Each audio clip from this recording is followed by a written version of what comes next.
in writing, Right. reaching out to people, saying that we couldn't find anybody. And that's the only way that the state will grant a waiver. What they're trying to do is. Hi, everyone. Thank you for coming to tonight's meeting of the Amherst Traffic Safety Board. Tonight is April 3rd, 2024. We'll start by doing introductions. My name is Greg Dion. I am the Vice Chairman of the Amherst Traffic Safety Board, filling in tonight for Eric Fraz, Chairman. We'll go around the room and do introductions. I'm Kevin Cantwell. I'm a member. Maxwell Khan, member. Dan Ryder. Jennifer McNevich, member. Ken Smith, member. My name is Mike Sukala. I'm liaison to the town. I'm a liaison and a town board member.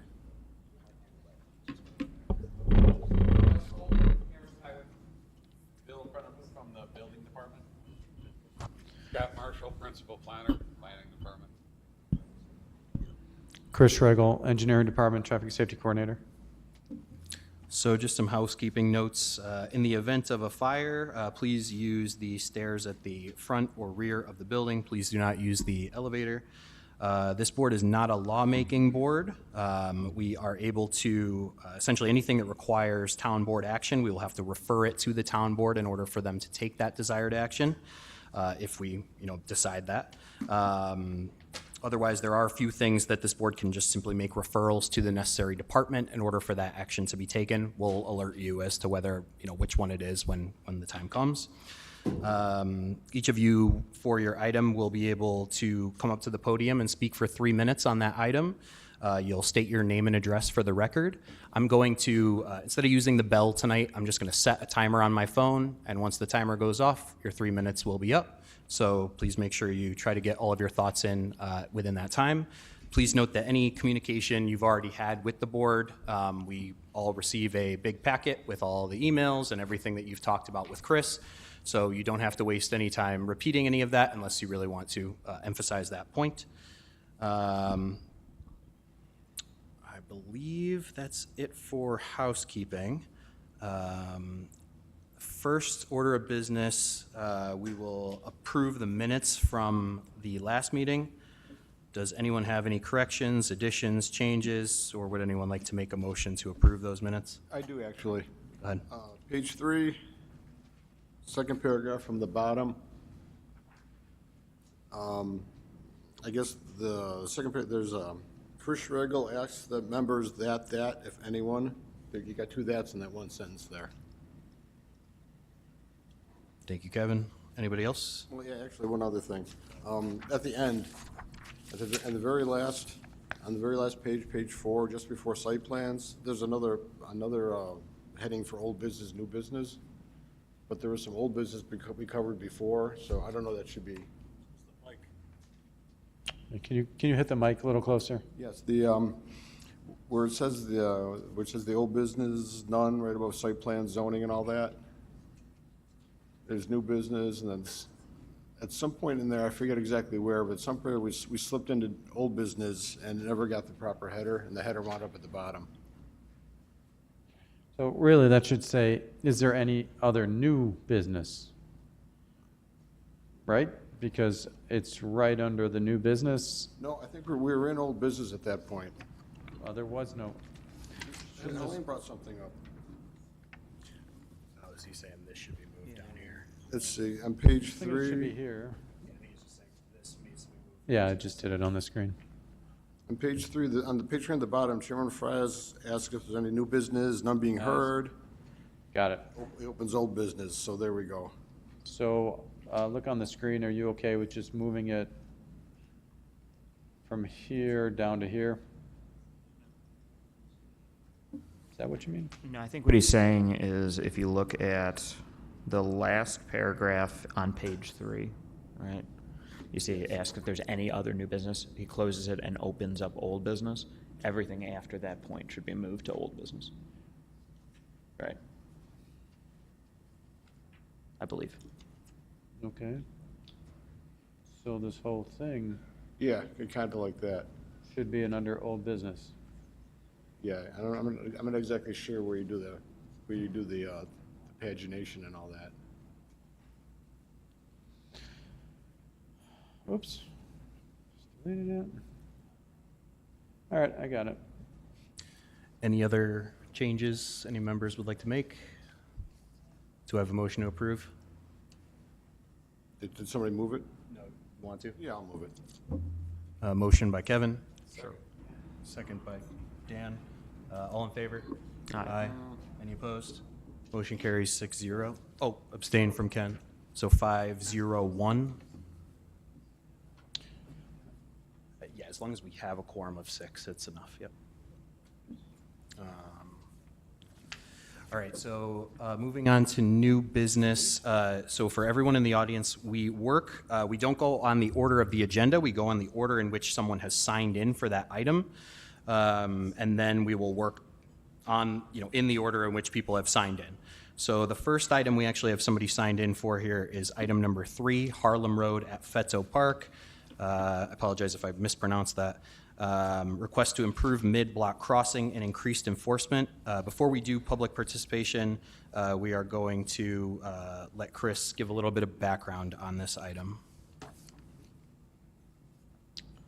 Thank you, Chairman. So this item was brought forth by a resident who resides on Harlem Road between Main Street and Sheridan Drive in the section where Fetto Park is located.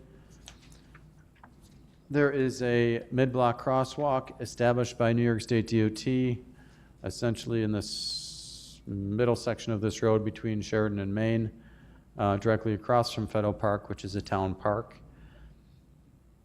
This is an uncontrolled mid-block crosswalk established by New York State DOT. Harlem Road is a DOT highway. The resident in his letter says this is totally ineffective as a safe place for pedestrians. The number of times that he's crossed there and people have stopped for him are a grand total of 2. This is definitely a safety issue, he continues. And he brings up 3 solutions. They are as follows. 1, enforcement. Allocate police forces to go there and start ticketing people who are not yielding to crossing pedestrians. Number 2, upgrade this crosswalk to be just more than just signage and striping. Have a beacon of sorts, flashing lights, to make additional awareness to passing motorists that there are pedestrians that are crossing at that location. And finally, his third solution is eliminate the crosswalk completely. This crosswalk started at this board. I provided you background in terms of the genesis, the origin of this this crosswalk, and hopefully you had time to review all that information. So while it is a DOT highway, the review should start here. And if you guys have recommendations to send to the state, this is the time to do it. With that, I'll turn it back over to the chairman. Thank you, Chris. And just one last note on that. It is a New York State highway. Chris, I forgot if you mentioned that or not. So anything that this board would do would essentially be referring it to the New York State Department of Transportation in order for them to take any action. So I just wanted to clarify that at the beginning. First person we have signed in for this item is Jane Cox. So you can come up to the podium when you're ready. Sure. Sir, just make sure you state your name and address for the record when you come up.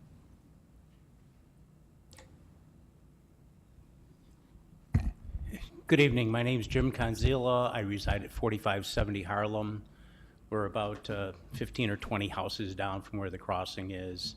And, you know, we've been here 17 years, and when we take our dog for a walk, it's almost a joke that there's signs there because nobody ever stops. I've actually stood by the side of the road, pointing to the sign, and watched 10 or 15 cars go by, just totally ignoring it.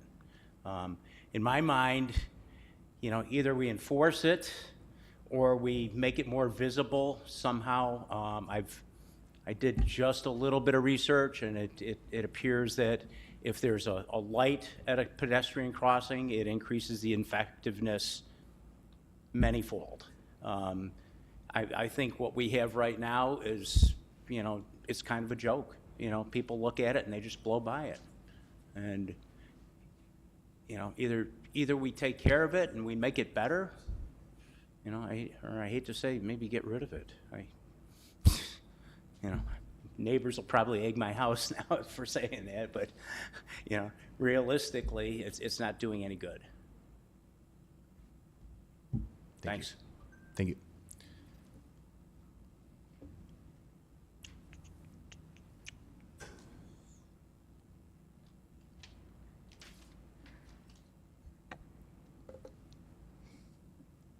My name is Jane Cox. I've lived on Harlem Road since 1977 in a house that my grandfather built in 1920. I didn't know there was a 3-minute time limit, so I will be quick as I can. Federal Park is a town-owned passive-use pocket park, approximately 3 acres in the middle of the block on Harlem, which is a state road, and it's between Main Street and Sheridan Drive. And it extends all the way back to Hallwell in the back of the property. It includes a paved walkway path, park benches, a rock water feature, and a small gazebo. There is no parking area on Harlem Road. Feddo is mainly used by neighbors as a walkable connection between neighborhoods without having to travel to Main Street or to Campus Lane and Burroughs at the other end. It is a destination for dog walkers, bikes, baby strollers, nature viewing, and a gathering place for people that want to eat lunch outside. It is near 2 group homes. Neighbors cross Harlem at the crosswalk to help maintain the park. I know someone goes over there to cut grass and tend the gardens occasionally, clear snow. After the park was developed in the early 2000s, I think it was, the neighbors requested the crosswalk for Harlem to Feddo Park to have a safe place to cross the road. Harlem has a 35-mile-an-hour speed limit, but drivers tend to go much faster because by the time they get down the road, they are going faster. Our only other crosswalks are at Harlem Road and Main Street or Harlem Road and Sheridan Drive. Currently, there's white painted stripes for the crosswalk. There are 2 green signs that are right at the crosswalk that have a drawing of a person walking with an arrow. Those are the only signs. There's no prior warning until the cars are immediately at the crosswalk that there is a crosswalk. This has become a hazardous situation because drivers don't stop for people at the crosswalk, as my neighbor said. They're all going 35 miles an hour plus, and traffic is heavy on Harlem. We are only 2 lanes. I am requesting additional enhancements for the existing crosswalk to protect the pedestrians. My suggestion ideally would be a blinking light or a demand traffic button. Also, the drawing of the person walking does not seem to get the attention of the drivers. Additional signage could say crosswalk ahead or cars must stop for pedestrians, because apparently people don't know that. Please recommend to New York State DOT that additional lights and signage are needed at the crosswalk to make it usable and safer for pedestrians. And also, in the meantime, please ask the Amherst Police for additional help in monitoring the crosswalk compliance and the traffic speed on Harlem between Main and Sheridan. With your help of this committee, we can avoid a tragedy. Thank you for listening. Thank you. Is there anyone else signed in, or that's the last one we have on this item, or on this list for as signed in for this item. Is there anyone else who would like to speak on this item that is not signed in? Please.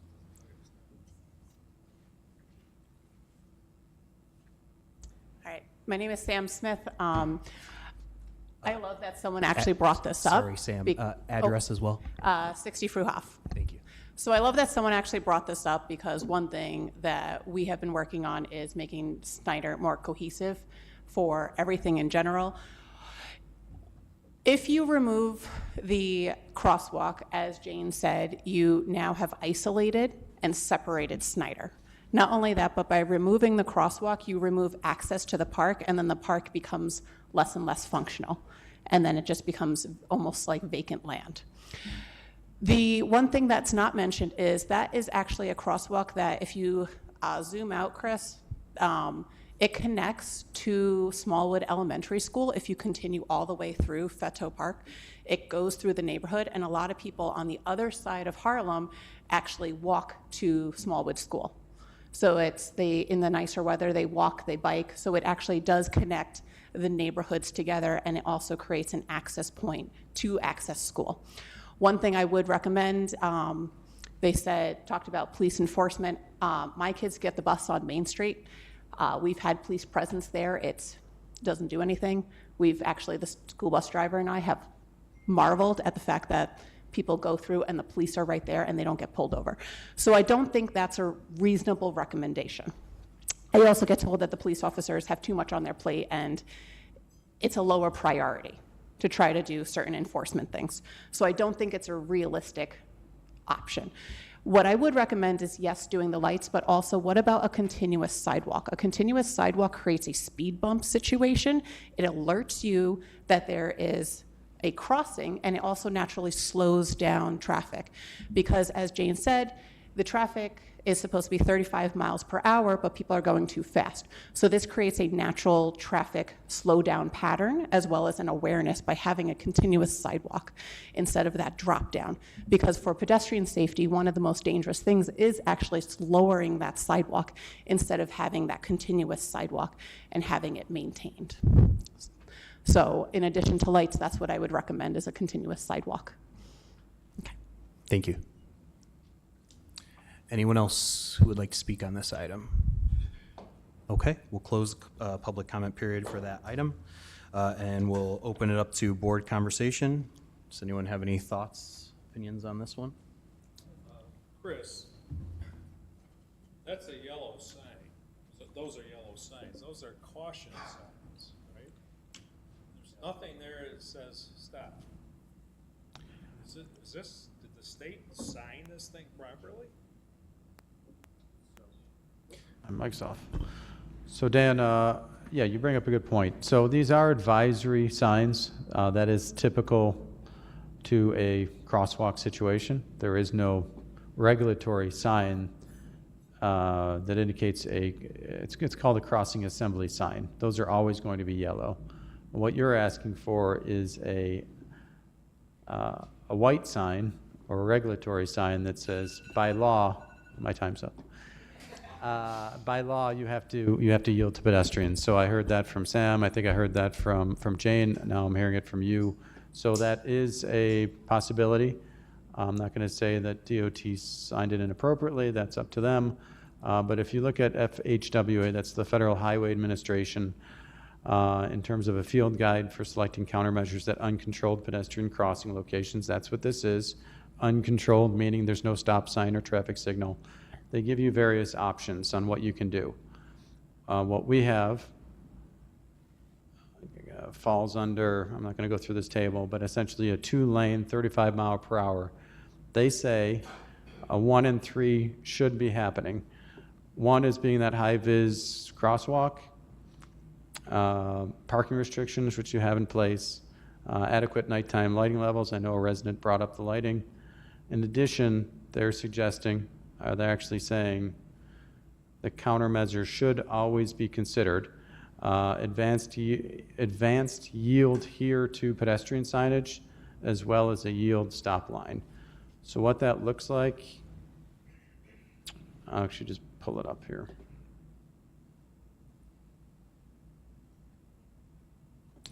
So I made this thing. I made this today, so you guys didn't get this in your package. But essentially, advanced yield here to pedestrian sign and advanced yield we call them shark teeth because they look like shark teeth. But this is what it would look like on Feddo. So you'd see this sign that is white. It is a regulatory sign. You can get a ticket for that.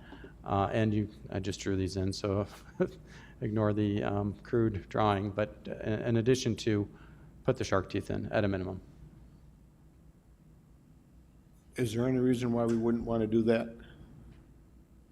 Because that seems to be glaringly absent at this, considering you drive in all the parking lots and they got these type of things like yield to pedestrians here, and here this is a 35-mile-an-hour road and it's not there. I see no reason not to do it. Well, let's go through the options first, because there might be a higher level one. Yes. That's what's recommended. Yeah, no, for sure. But just when we take a look at the other. Let's see if there's a higher level one. Yeah. So are you asking for like what are the other options? Okay, so 5, 6, and 7 are considered, signifies that the countermeasure is a candidate treatment at a marked crosswalk, uncontrolled crosswalk location. 5, 6, 7. So 5 is curb extension. 6 is a refuge island. That's essentially a center island. You're not going to get that here for a 2-lane road. And 7 is that flashing beacon that the residents are referring to, a pedestrian hybrid beacon, otherwise known as a rectangular rapid flashing beacon. We do have those in certain instances in the town. Again, can be considered, not as a should, just to show you what the extension looks like. It would bump in, shorten the crossing distance for the crosswalk itself.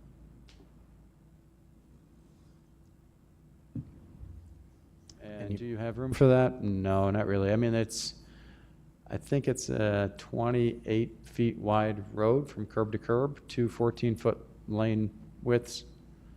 So you couldn't really do a curb extension there. I doubt DOT would go for that. And it's also pretty difficult with plowing, and you have nearby driveways.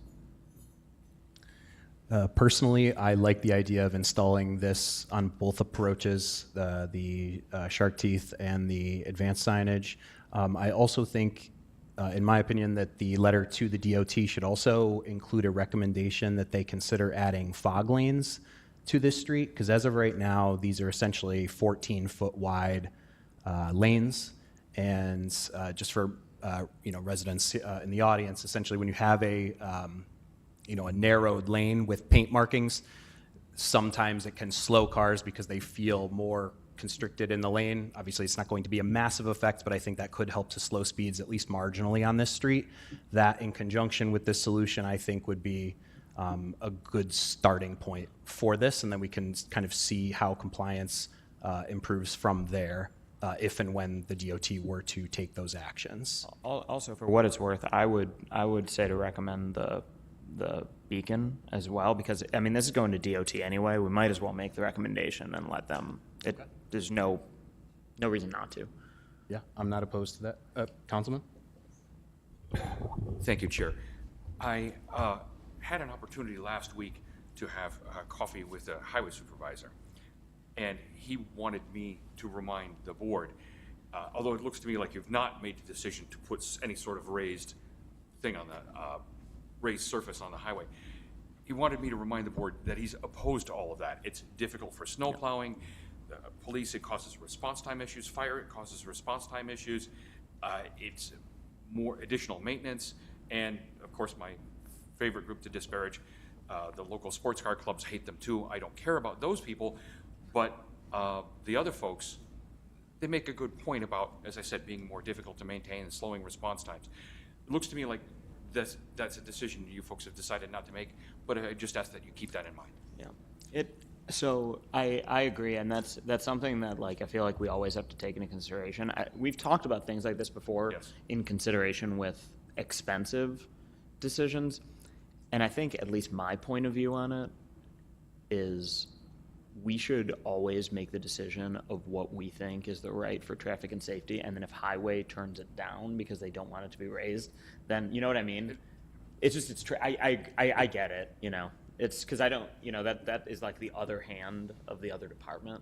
Yes. You know? And you have an obligation to vote your conscience. I won't Yeah, argue no, that. no, yeah. But I once again wanted to remind you, he took the effort to take me aside and say, Mike, you need to talk to these guys about this. Okay. So that you just keep that in mind. That's fair. I guess let's go through these item by item. Is there anyone on this board who is opposed to putting in the shark teeth and the sign on the approach? Do we need a motion, or does it just? I'm recusing. Oh, yes, okay. Okay, I'll move for the shark teeth and those white signs. Okay, so we're all in favor on that. I mean, we don't have I don't think we have to do an official vote on this, right? Because it's a referral. Yeah, you can if you want to. If we have a quorum, you can just go through the options and throw a vote in, sure. All right, so Kevin, you want to make that motion for just that to start? I'll make a motion for shark teeth on both approaches and those white signs with the correct nomenclature, as pictured on the diagram. Is there a second? Sure. Second by Max.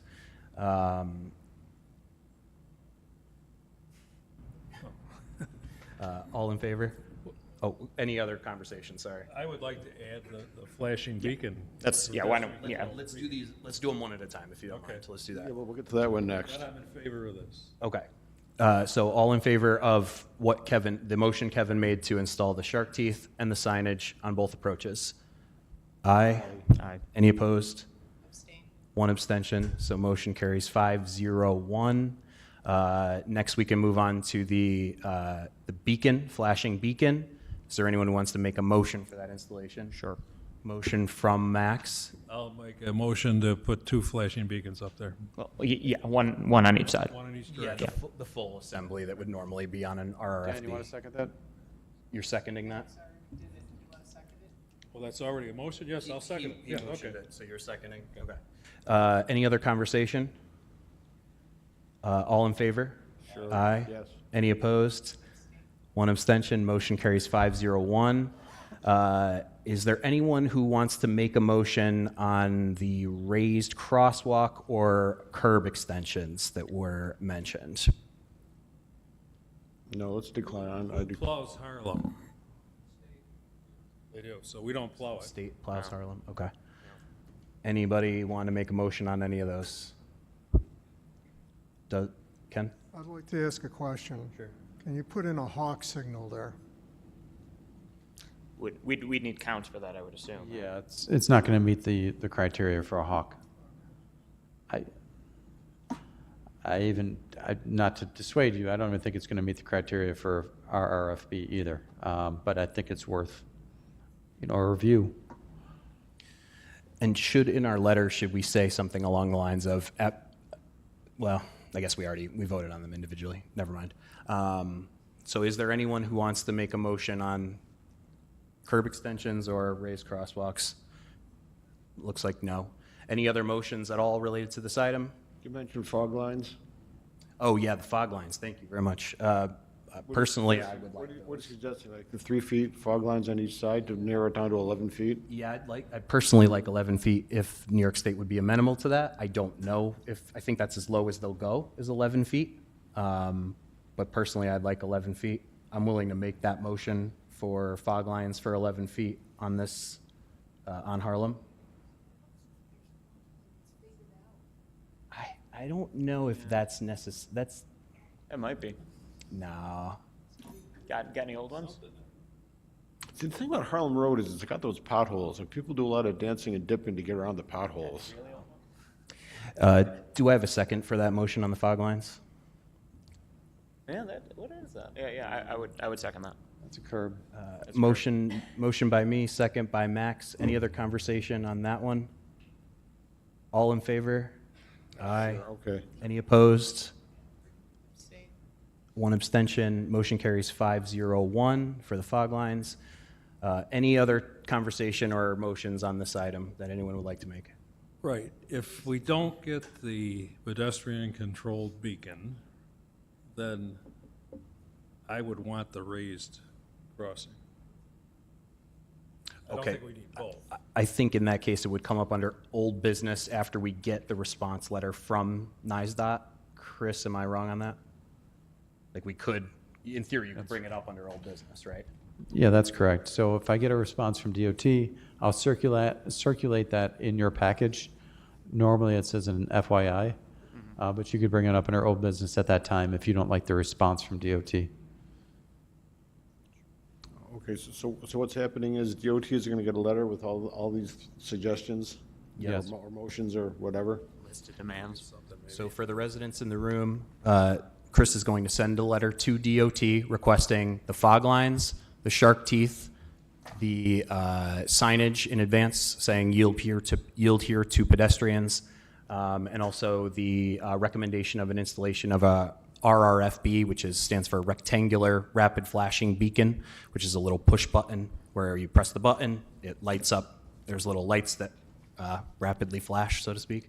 And then, yeah, those are the 4 things that this board has asked to be included in that letter. Once we get a response back from Chris, you can be in touch with Chris, and he can probably let you know when and if we, when they respond, what their response is to those recommendations.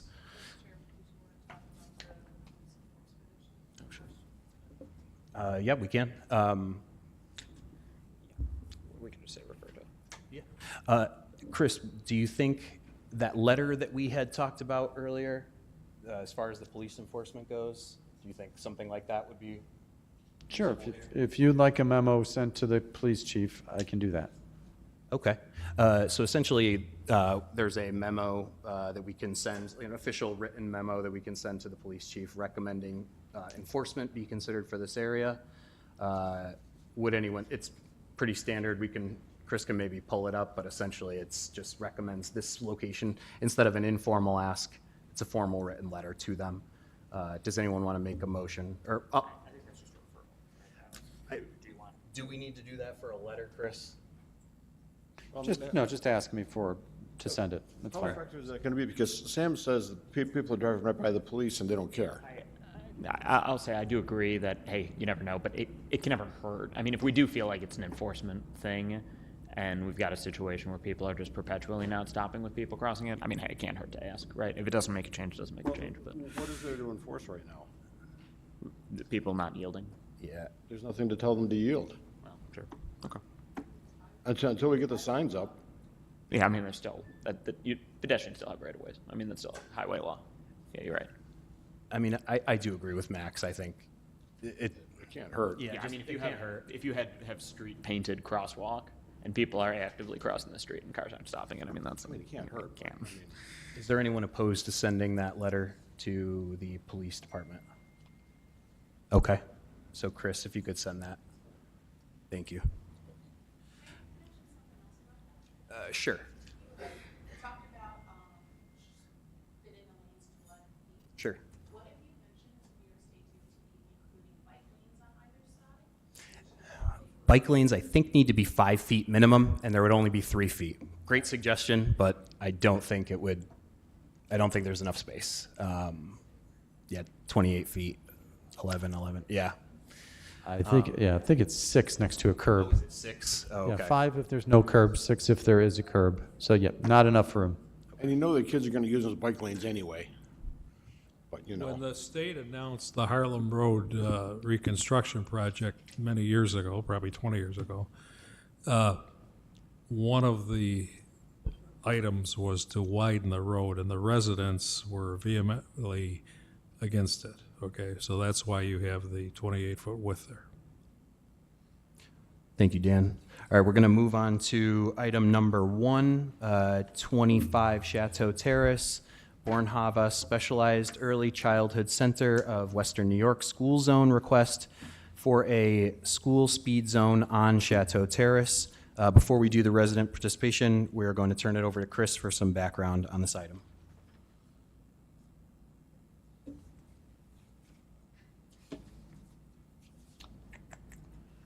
Thank you, Chairman.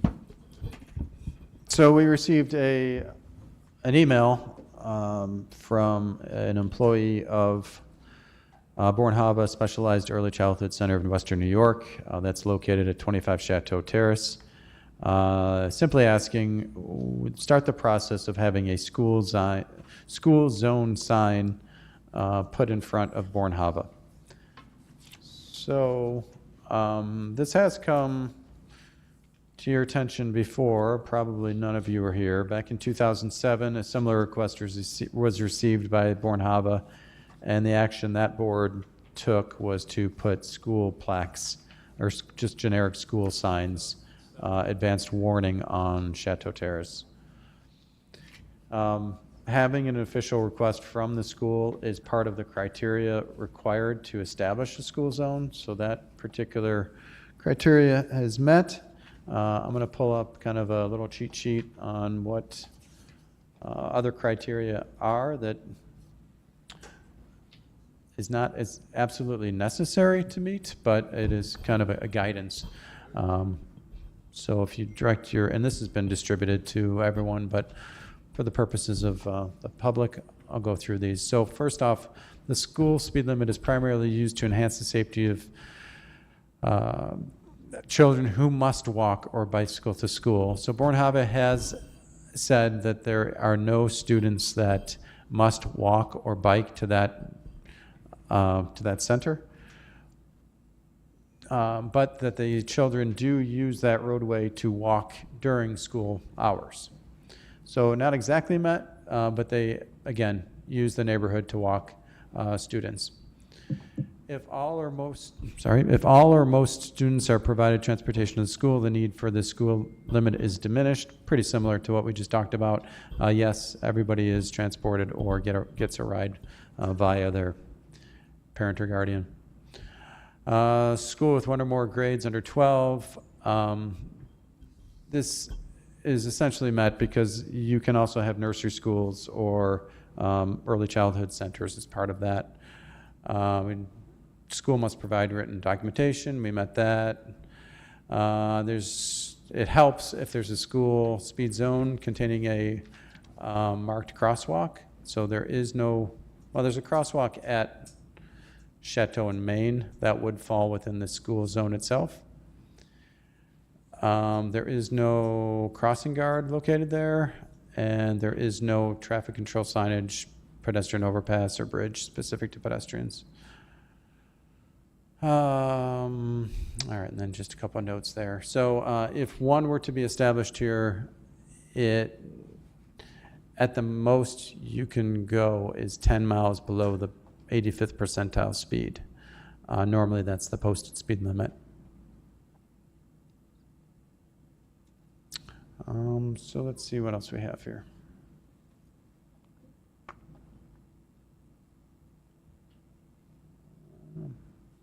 That's all I have. I'll turn it over to the traffic board. Thank you, Chris. So first person here to speak on this item is Shannon. Sorry, I can't make out your last name. Is it Carter? Carter. Say again? Karcher, thank you. Sorry about that. Just make sure you say your name and address for the record. Shannon Karcher. I put Bornhava's address. I'm the executive director of Bornhava, so it's 25 Chateau Terrace. I have been with Bornhava just over 2 years, and in that time, we've seen a lot of changes. One of the recommendations by Amherst Police and the community was for us to reroute our bus loop to make it so that we had less on the road. So we had worked really hard to figure out a way to make that happen. We already are short on parking, so it eliminated that, some of our parking spots. So now we have 2 lanes. The buses come in to the side that's closest to the building, and parents come in to the side closest to the sidewalk. So although our drop-off and pickup time is very minimum, it's still, people are rushing up and down the street. All our kids are special needs kids, and 95% of them are nonverbal. So we are a hand-to-hand from the bus to the building, from the parents to the building. It is a safety concern. People will rush up to try to beat the light at Main Street. When Park School has camp in the summer, it is ridiculous the way that people drive there. Our kids are learning to just be out in the community and be part of the neighborhood, and it's a constant safety concern of the way people travel up and down that road. So we request that the signs be added. We don't think it's going to eliminate or solve everything, but we do think it would be a hindrance for some. Thank you. Thank you. Next person we have signed in to speak on this item is it Ann? Ann Pratt? Sorry, what was it? Carol. Carol Pratt, sorry. I'm Carol Pratt. I'm the president of the board at Bornhava, and I'm here to basically echo the concerns that we have regarding the children being safe in the community when they're out and about, and to support the fact that that we need something to make sure that that the cars are cognizant of the fact that this is a preschool of children with developmental disabilities, and as such, we do our best to try to supervise them, but it becomes problematic when they're driving very, very fast, and when Park School's summer program is in session and people are coming out from behind Park School, the parking lot behind Park School. So we have concerns. We also walk in the community, and for some children, this is the only opportunity that they have to walk in the community before they go back to their residences throughout Erie County. Thank you. Thank you. Next person we have signed in to speak on this item is Pat O'Connor.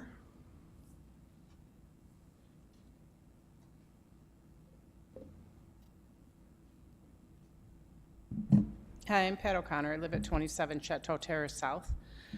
While Bornhava does not appear to fit the specific criteria for a school zone, there are unique circumstances that should be considered when evaluating this request. Bornhava is a school servicing developmentally and physically disabled children, and therefore the criteria of a number of students walking and bike riding obviously does not apply. However, because of that, 100% of these students are transported to school by bus or car, resulting in significant vehicular traffic impact. This traffic causes considerable congestion in a very short stretch during drop-off and pickup hours. Buses and cars are lined up on the road as they await their turn to pull up to the building and drop off their students. People rounding the corner and making a left turn off Main Street are immediately faced with this waiting convoy with no advance notice. They need to come to an abrupt halt. A sign at the top of the street with a flashing light during school hours would warn the drivers of what was to come. Once the building that's going to be built is built, the left turns are going to even be more blocked because you won't be able to see what's coming. Right now, it's flat because you've demolished the buildings, but you won't be able to see what's coming around the corner. This block of Chateau is further congested by the numerous trucks that are in and out of the demolition site of the former historic Squire Shop building. These trucks are lined up outside the construction site and further crowd the area, blocking drivers who are trying to get to Main Street. So, as was stated, people will often speed to get to the light when they can because they don't know when there's going to be trucks blocking their way out.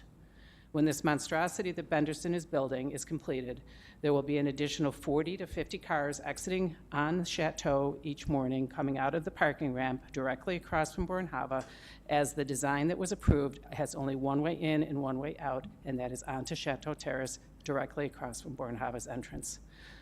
The school speed zone in this section of Chateau would slow the traffic for those looking to exit onto Main Street. Between the traffic coming and going from Bornhava, the construction traffic, and eventually departures of 44 or more tenants each morning going to work, in addition to those that live on the 4 blocks of Chateau and the Park School traffic, this stretch of road is an accident waiting to happen, and there needs to be traffic calming measures put into place. So in closing, the unique conditions of multiple traffic conditions converging on a small stretch of Chateau Terrace clearly warrant an exception to the strict criteria for a school zone, and I ask you to consider these factors when making your decision. Thank you. Next person we have signed in for this item is Emma Gagliaro? Sorry. Emma Gagliano, 117 Hendricks. I really just Use wanted the mic, please. Oh, sorry. I just wanted to echo my support for the school zone. I don't really have much else to add that hasn't already been said, but I agree. So, thank you. Thank you. Next person signed in to speak for this item is Bob Dirtle. Bob?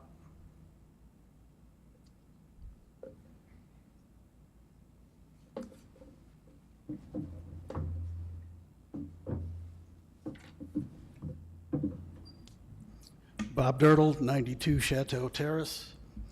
I've lived on Chateau for 32 years. The traffic has increased tremendously. Park School, it used to be only for deliveries. Now it's a daily entrance and exit. And like the ladies had said, during the summer with the camp, it's ridiculous. I've sat by the stop signs exiting Park School and videotaped it. I was going to show that tonight, but I can't get it to work. Out of like 95 cars, 80 ran the stop signs. That includes some going through it at 10 to 30 miles an hour. All right, they go up Chateau Terrace from running the stop sign at Chateau North and Chateau, and they floor it going up the street. Now that you got electric cars, everybody's doing it because, you know, you can't tell how fast you're going. We've complained about it. There's no police presence at all. The stop signs are not used by pretty much anybody on Chateau. Either there's one on Chateau South in Chateau, there's one on Chateau East going to Chateau South. Nobody stops there. Right leaving Park School, you've got 3 stop signs, one exiting, one on Chateau North, and one on Chateau East. You can sit there and watch people running the stop signs. We need something in the neighborhood to limit traffic flow. Yeah, we're going to have a new building going up with 270 restaurant streets and 44 apartments. These people are going to be flying around here looking for parking spaces that haven't been supplied with the building. We need to start doing something now, not after it's done, now to start cutting speeds and enforcing stop signs in the area. Next meeting, I will bring the video of the 95 cars running the stop sign. All right, it happens. It happens daily. Please do something about it. Thank you. The next person we have signed in for this item is Christina Coyle. Oh, your question mark on speaking or not. Would you like to speak? Yes, please. Okay. I put a question mark because I didn't want to take your time unless I had something to say. No, please do. And I needed to hear the context. So, Christina Coyle Lenz, 64 East Chateau Terrace. I propose to you, the Traffic Safety Board, that it's time to take action on Chateau. What Bob Dirtle just described to you, the conditions that we have on our street, are real. We presented them when you reviewed the project that was that block between Chateau and Fruhoff. Our street is saturated now, and what's going to happen is there will be all of this pressure going north, and it will be traffic, it will be parking, it will be people looking for parking spaces. Since Grezi is opened, if I glimpse down Fruhoff, I can see, if I come home during an evening when the restaurant is open, when Sienna is open, there's cars parked halfway down Fruhoff. These are restaurant patrons that have nowhere to go. So, I digress a little bit with that because there was an opportunity to approach this before this project, and we're now approaching it with the project approval, whatever stage that's in with the appeal.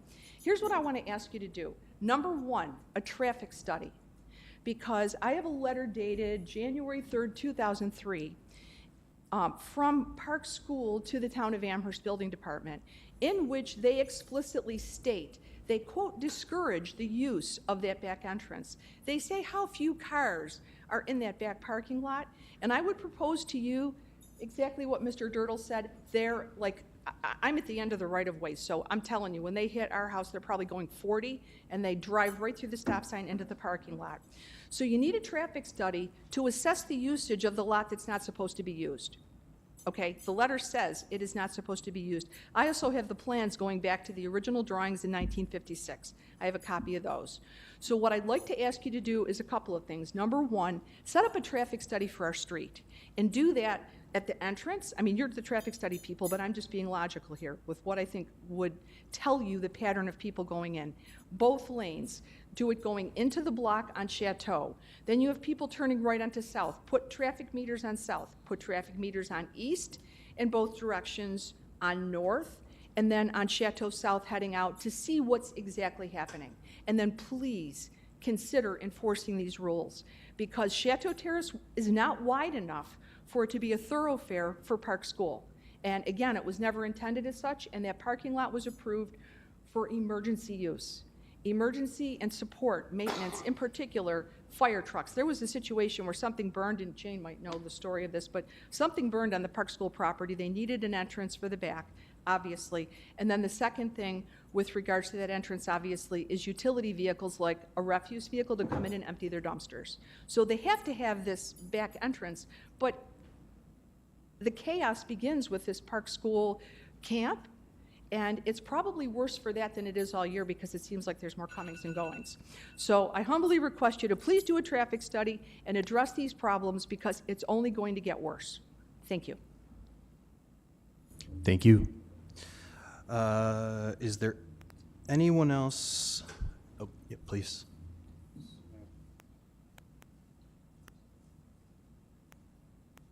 All right, Sam Smith, Fruhoff Avenue. I want to mention that what Christina said about a lot of the concern for the school zone for Bornhava stems from a lot of the traffic from Park School. This has been mentioned several times within the Amherst B and throughout historical documentation from different town boards, where people keep saying it's an issue, they're going to deal with it, and nothing has been done. Bornhava is an asset to the community, and as they said, the students do walk the neighborhood. So there's definitely a few issues going on.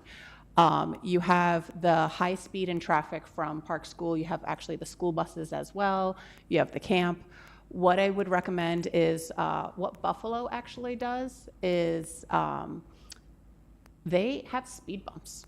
I know I'm sounding like I just like extra higher pavement everywhere, but it does work. Everywhere in Buffalo, I lived on Shoshone Street where Holy Angels used to be, and now it's, I don't know, some kind of tech school. They put speed bumps in there because people would speed. I was a college student at the time. I admit I did it too. You know, they put the speed bumps in, you have to slow down. It doesn't have to be little ones, you can be wide ones, which they do. So the excuse of snowplows, I lived in Buffalo with the wider speed bumps, and the snowplows can navigate them. Additionally, saying, well, we should vote our conscience or do whatever. Yes, you should be voting what is best for a neighborhood, not what fits into a checkbox. So I would say putting speed bumps in within Chateau is a really good idea. The school zone is actually needed because it is disregarded amongst people who use it, not just for Park School, but people will go from Harlem through Park School through to Chateau as a cut-through whenever Harlem Road is backed up. So that is an additional traffic problem that has been mentioned historically in the past. One thing, there was 2 years ago when we were talking about the project, forget about the project, but when we were talking about that, people showed photos of how there was a backup on Chateau and people created a 3-lane road because people were waiting for the light to get off Chateau. People were trying to get into Chateau, and then they just went around delivery trucks. So I don't know if, Chris, you have that picture from like 3 years ago at this point, but it became a big issue. So I definitely do think an identification of this is a school zone, you have to be cognizant of the kids and the pedestrians is very important. You say there's a crosswalk right there, but that doesn't mean anything. Not only that, while there is a crosswalk at Chateau and Main, because of the ongoing project, which we're actually in the fight with New York State DOT, that sidewalk is not usable. So that crosswalk is actually useless. So now an asset to the community, the daycare, is actually cut off, and the only place they can walk is within the Chateau district, unless they're walking on Main Street, and then they have the risk of parking lot entrances to compete with kids who do have special needs. So they're very isolated, and they do need that access for more caution. Thank you. Is there anyone else who would like to speak?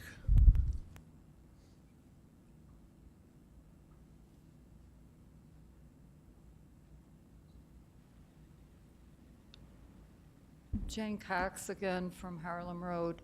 I'd just like to briefly support my neighbors on Chateau. I know the problems they've been having with traffic.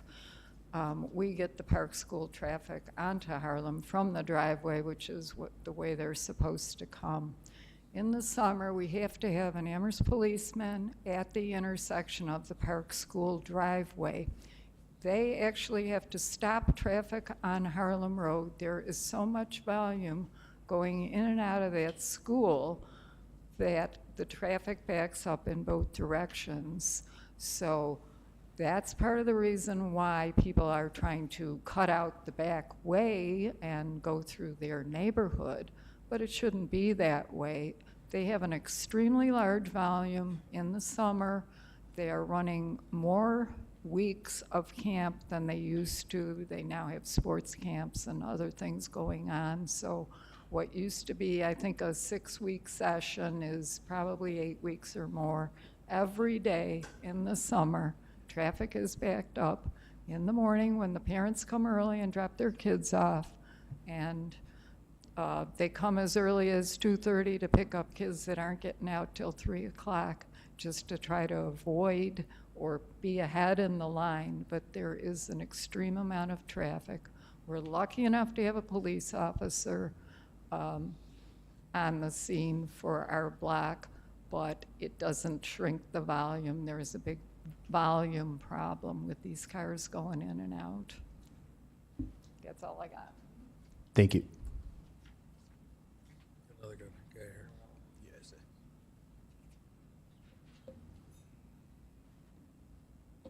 How are you today? I said, how are you? Good. Tom Weisbeck, 48 Drawbridge Court. Why don't you put up a streetlight right at the entrance of Park School on Harlem? That could probably solve a lot of problems. So you have automatic, you have automatic, you could, maybe it'll help resolve the crosswalk down the street then. For the park. Sir- Help slow them down. I'm sorry. Tom, what was the suggestion? Put a street light So- right at the entrance of Park School on Harlem Road. So when you say street light, do you mean a? A traffic light. There's a difference between a street light. Well, which I'm is- sorry, yeah, street light. Street- You know what? I've been on street lights for a while, right? So it's still in my brain here, I'm sorry. traffic A signal. traffic light, not a street light, a traffic light, sorry. Yeah, a stoplight. Right at Park School.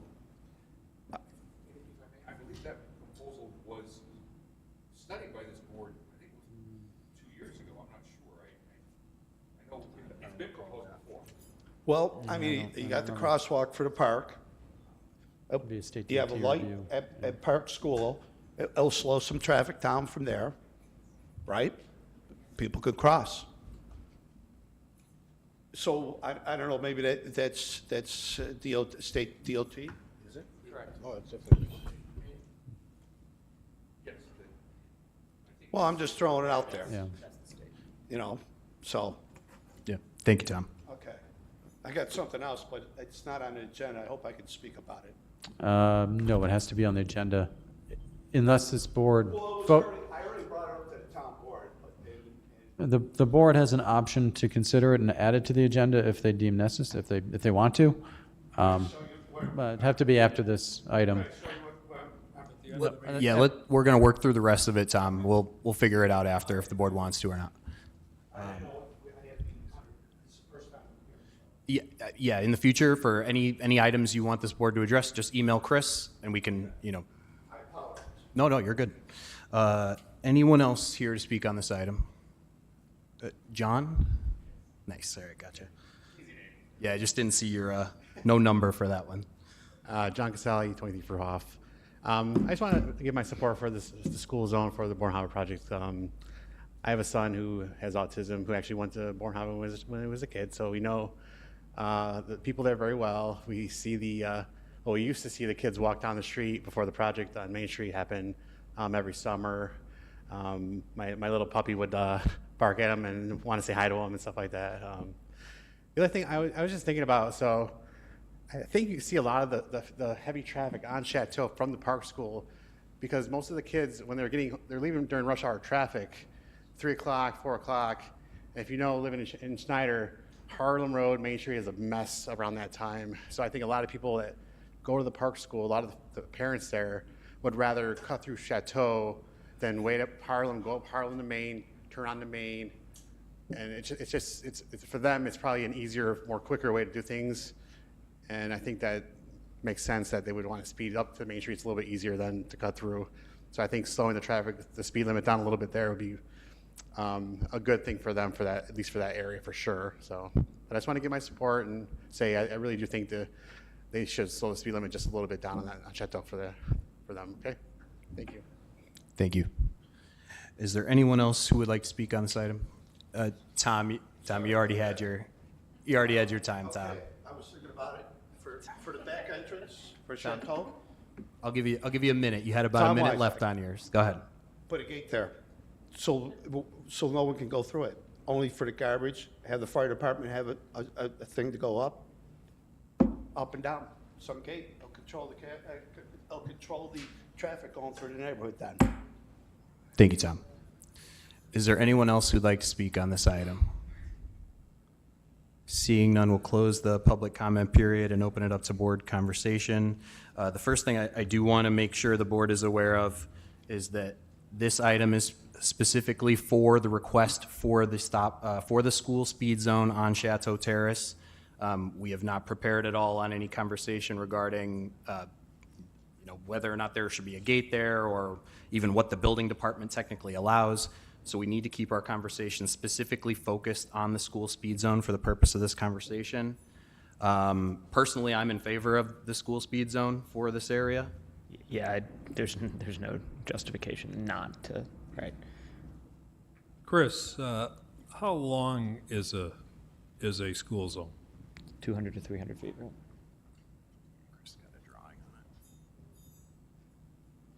It's like 200 feet, isn't it? So I had it open, but looks like I lost it. Here we go. So in accordance to this DOT document, a school zone cannot exceed 1,320 feet. And it should begin, since there's no crosswalk here, it's got to start 300 feet from the school property line in each direction. So what I've done is kind of thrown up what that would look like here. So in red is the Bornhava property, and going 300 southerly, you can't because it's interrupted by Main Street, so it'd be 201 feet. You'd start posting that directly off of Main Street. But to the north, you'd have to make a decision. It's 155 feet approximately to the intersection. Do you want it to bleed into Chateau Terrace South and continue up Chateau Terrace, in which case you'd sign it going southbound, essentially where my cursor is, and then going westbound on Chateau Terrace South, again where my cursor is. So somebody would have to pass that school zone speed sign coming from all directions before crossing the school. Or you can make a decision and put it right at the intersection. Now that would not be in accordance with the DOT directive, but you guys can make your own decisions.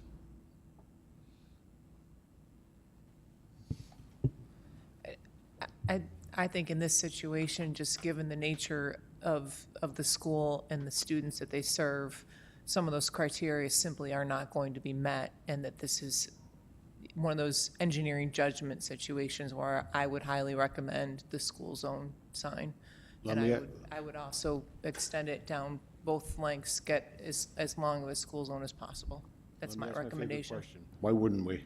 Yeah, it's, I'll make the motion for what, 3 signs at the terminuses of those purple lines? yeah.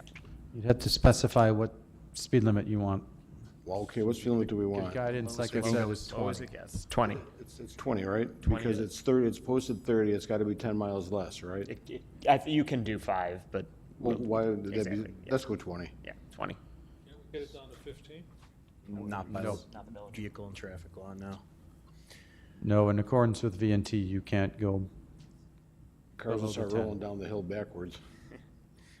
I will, Where do I see 15-mile-an-hour signs? Is In- it parks? You can get it in the village, I think. But, I mean. I don't know where you see those. Not in the town of Amherst unless it's advisory. I will second Kevin's motion. So hold on, before you do that, I'm sorry. You need to know from what time to what time. So this is a sample resolution we did for Smallwood. So it's essentially, where it's going, what days, which is school days only, and then what time. Now, our standard for school zones throughout the town is 7 a.m. to 6 p.m. I don't know the operation of Bornhava. You can ask them if you want. The director, yes, I forget your name offhand. What those Yes, hours are? what are the hours? So staff are there from 7:30 to 4. Students are there starting at 8:30 to 2:30. Okay. Are there any after-school activities? We do on some occasions, and we are year-round, so there are kids in the summer. Okay. So we normally extend to 6 p.m. to try to cover those after-school activities.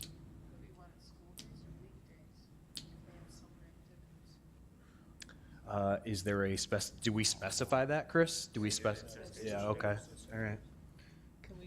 Yeah, what do you guys want? Do you guys do stuff, do you guys do stuff specifically on weekends as well? Or mostly just during the week?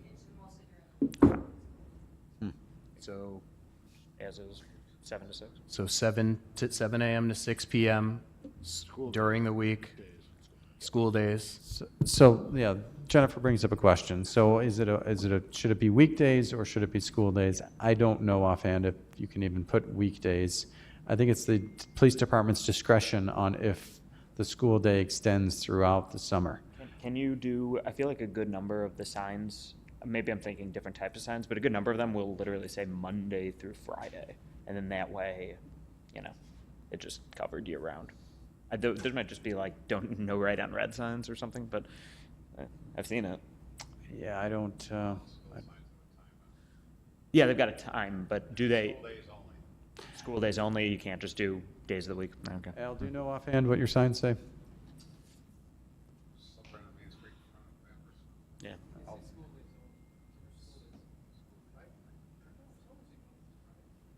There's some right in front, like Grace and King, there's some like Amherst. Yeah, those are the state ones, though.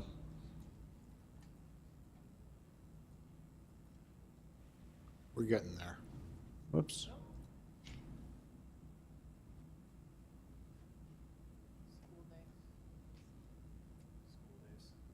School days. That's a state one. So, I wonder if the Smallwood one is up to date. Christ the King's a state. What about, Have them by the. what about Casey? County. Casey? Tigard's County, yeah. Let me just look for this one. Small one. Yeah, has to be. Yeah, that's what that resolution is. There it is. Okay. So literally that. But it's up to the police department to determine if it's a weekday during the summer and it's still school activities. I think they can still enforce it. I think if they have activities going on during the summer, I would recommend weekday. And then if the police department wants to scale it back to just school days, then they can do that. I would like to put as stringent a regulation on it as possible. I agree. I agree as well. Anyone disagree with that? Chris, can you scoot the camera around in front of approach to Smallwood? Because that's using the parent and child side versus these. Well, no, it's that one. looking at That one, just Yeah, the we're speed looking at limit this. with the times. Yeah, what, That's a school sign. yeah, that's a school assembly sign. Is this small? That's Smallwood. Those two signs have nothing to do The with other each other. direction, it's got the, coming the other direction, I think it's got the speed limit sign on it. Child side. I don't know what you're, What's the street that runs in front of Smallwood School? Is that Smallwood? It is. yeah, Right down at the other intersection, it should be the same exact sign. and southbound. It might just be on the same post.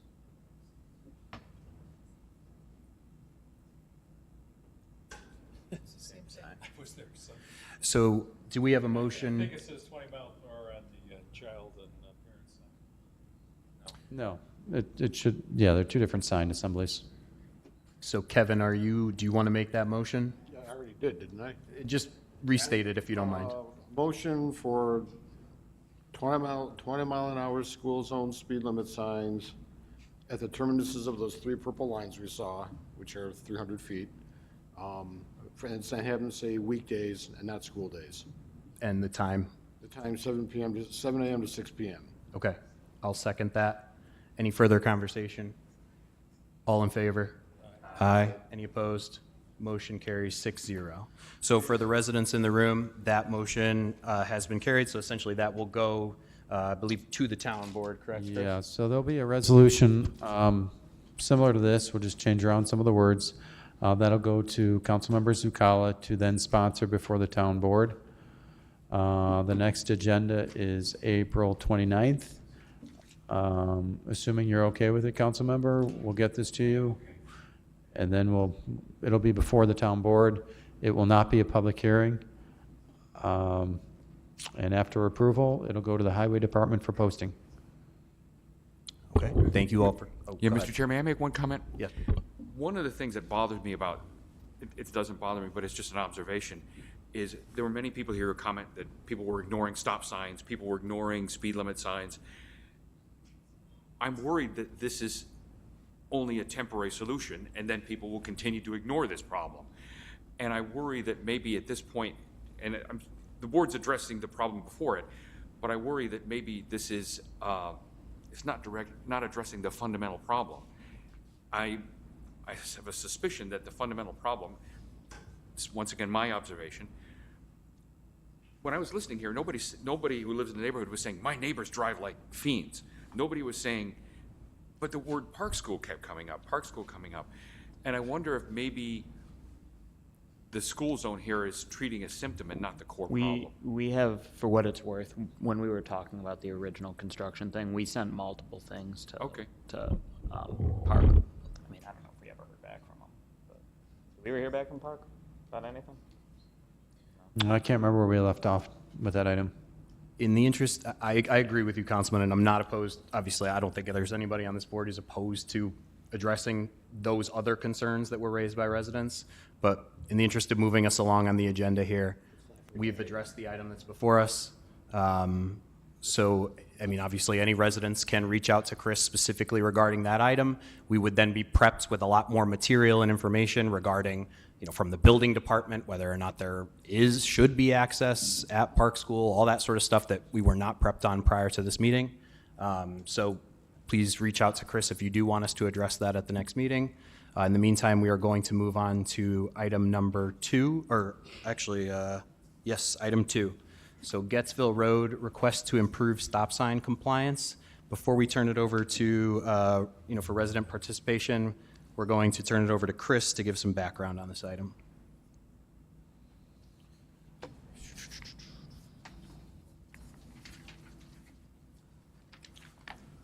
All right, so Gettsville is the topic of discussion for item number 2. All right, Gettsville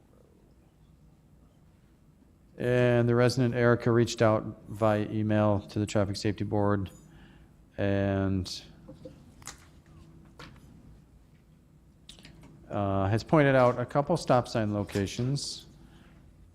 Yeah, I'm sorry. This actually came via the Committee of Disabilities, where it was then routed and directed to the Traffic Safety Board. So no, we didn't hear directly from Erica. I'm not sure if she's here tonight. No, I'm wrong again. I apologize. The original request came from Lori, then provided to the Committee of Disabilities, who is Erica, who then referred it to this board.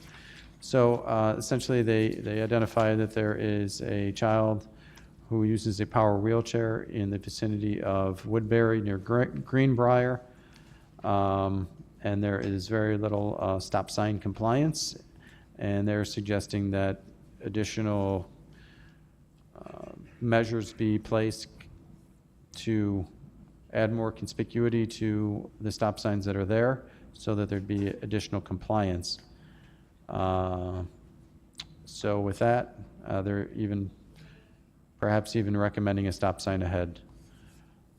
So with that, I'll turn it over to the Traffic Safety Board. I know this is an item that's been before you guys in October 2023. I do have that recommendation to show you when the time comes. Thank you, Chris. So the first person we have signed in for this item is Tom Weisbeck. Okay, I saw you for item 2. And the next person, Lori Werbaugh? Did I get that right? Okay. Hello, everyone. My name is Lori Werbaugh. I live at 41 Meadow Stream Drive.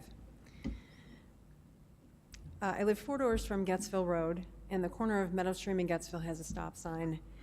It's kind of a 4-way stop. It's offset, so they come out, the streets come out like this, so there's 4 stop signs. The one that I'm most concerned about is the one that you hit when you're coming down from Main Street on Gettsville Road. There's also a curve in the street there, and it's just before the Damon driveway. So as you're coming down the hill, your vision is partially blocked. People are coming downhill, so you pick up some speed. That stop sign is ignored or barely acknowledged on a regular basis. The Amherst Police Department has positioned a car there many times in the 8 years that we've lived there, so it appears to be a known problem. I'd be interested to know how many tickets have been given at that location, as we've seen them pull plenty of people over for that exact offense. My son's friend was in a car accident while turning onto Meadow Stream for this exact problem because someone was coming down the hill a little too fast. It was snowing, and he T-boned him. We walk our dogs this way just about every day and watch people blow through with little regard. My youngest son uses a power wheelchair, and people don't pay attention to him. He has nearly been hit while crossing the street. He's pretty independent and likes to go to Wilson Farms at 6 Corners, so he travels across that street all the time. I'd like to suggest reflective paint on the road and a sign that warns drivers of the upcoming stop back a little further when you're coming around that curve so that you know it's coming. Recently, there was a crossing area of sorts that I can't even begin to explain. They built the concrete here and here. There's no actual crosswalk, and it's right next to the Damon driveway. So it sort of looks like a crossing area, but there's no stop sign. In fact, the stop sign that I'm talking about is 250 feet further from where that little crossing area is. My thought would be to put a crosswalk across there to make it so that it's a logical crossing point where people can cross the street safely at a stop sign instead of 250 feet away, which is closer to the curve that people can't see you anyway. So some reflective paint and a sign to let people know that it's coming. There's 4 stop signs on Gettsville. One is on Meadow Stream, the other's at Woodbury. Like I said, they're offset. It's kind of a confusing situation, and people don't follow the typical rules of how to behave in a situation like that. I feel like if we made that a 4-way stop with a sign that says this is a 4-way stop, people would observe the typical right-of-way. Regarding the other set of stop signs at the Greenbrier end, there's the same weird setup of offset stop signs, and the one that you come to when you're coming down from Sheridan at Woodbury is rather obscured by trees, so particularly at night, you can't see that one coming. So if they just trim back the trees, put the reflective paint down, and put a crosswalk in over there as well, it would probably help that situation. And my son, we walk our dogs through there all the time. My son is sometimes with us.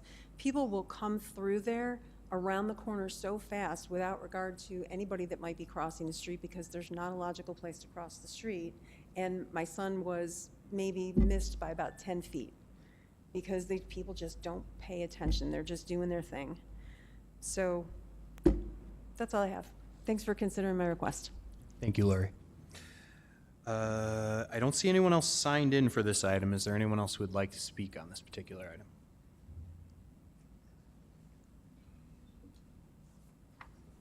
So I just love everyone coming and talking about Snyder and Eggertsville. I love this. So these areas are very old. Sam, Fruhoff, whatever. In addition to what she was saying about the restriping the road, if you look at the photo that Chris you had out with the car in the image, I don't know if you can find that again. But the width around the car, because this is not, I don't think that's a state-owned road, correct? That's a town-owned road. The width around that car is still too wide. So we have this kind of unique mix of, it has a country suburban feel, but it's built more like a city in these areas. So the lanes are just too wide.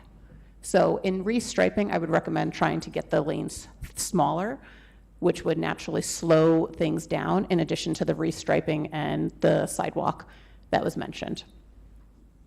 That's it. Thank you. Anyone else? All right, so we will close public comment period for this. And before we do board conversation, Chris, did you have something else you wanted to show? Yeah, so this board did look at stop signs in this area back in October. You guys made a recommendation, passed a resolution, and this is what you guys came up with to remind you.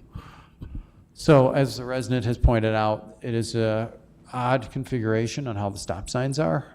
There's one going northbound at Meadow Stream, but there is not one going southbound at Meadow Stream. Instead, they stop it short at Woodbury, kind of acting as if this is one intersection offset.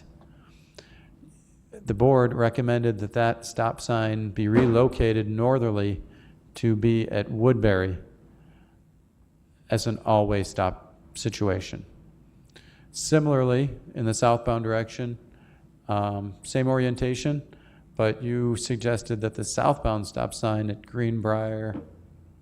at Woodbury be moved to Greenbrier, making that an all-way stop intersection. And what that would allow you to do is then install a crosswalk with ADA ramps on that south leg of Greenbrier. At the time, the Traffic Safety Board did not recommend any type of crossing at Meadow Stream, knowing that Damon was establishing one just south of here, as the resident stated.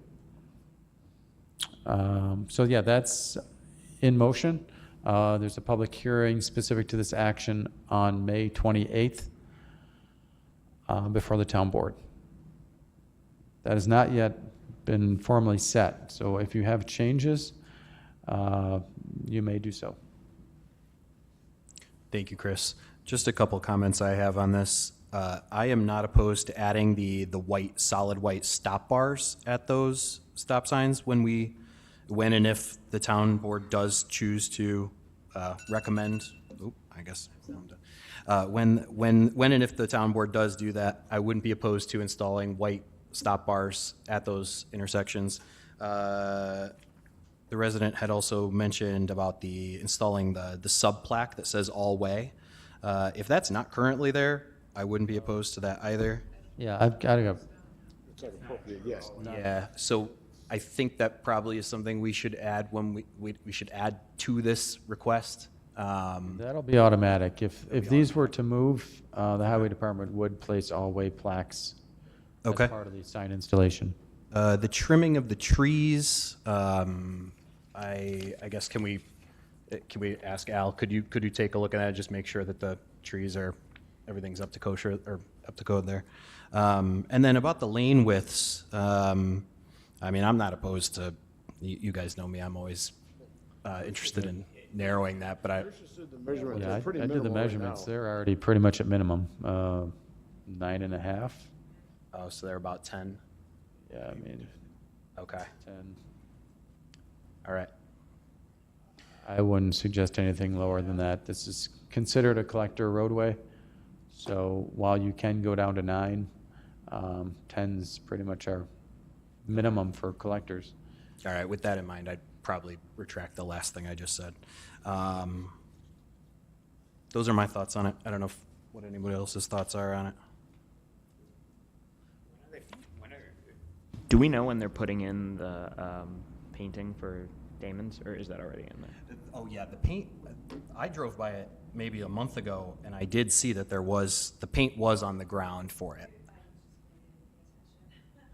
I believe the paint is there. I guess maybe we should have a conversation about whether or not I don't know if this is out of scope, but maybe we should have a conversation about it. It's part of the talk. Yeah. I mean, I think that's within. If that one doesn't have the advanced signage, the one that Damon put in, like the yield here to pedestrians, perhaps we ask them to put that in too, as, I don't know if it's too late for that, since they've already done it, but just a thought. I mean, I think this is the type of thing we just need to wait it's until gonna the be- construction is done. It's gonna be the Because, same problem we got in Federal Park, because this is mid-block crosswalk with no warning.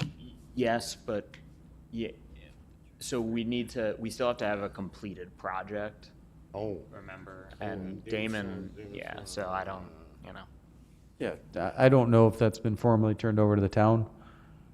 I guess, Al, we'd have to talk about that to see if that is ours to maintain, or if maybe they're not done, I'm not sure.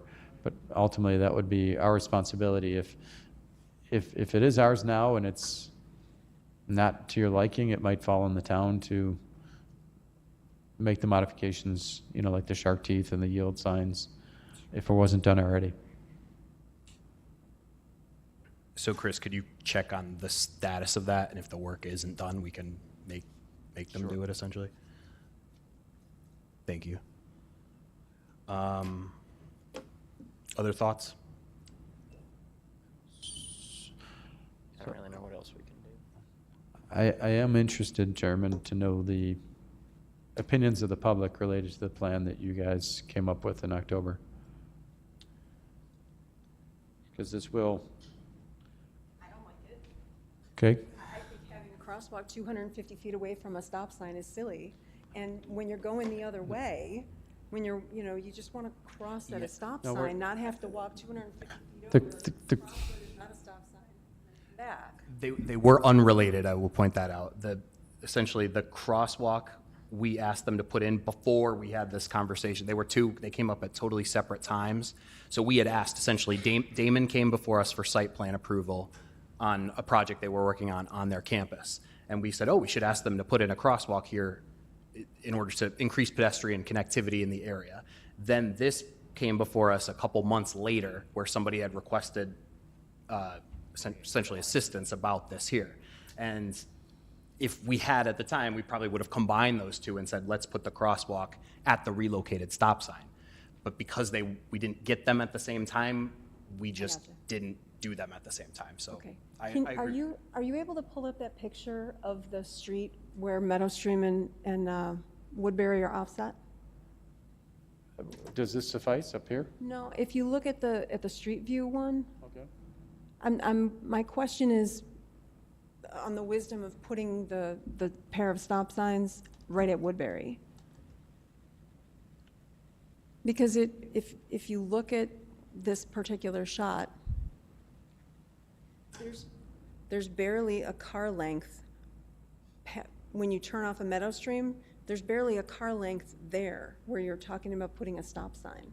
It almost makes more sense to put them where this one is, because there's more space to turn, and you're not facing, I don't know, it just seems clunky to put it where there's 12 feet of. It would be the same distance. It's quite a bit, Well, no, longer it's- distance from Woodbury around because of the offset.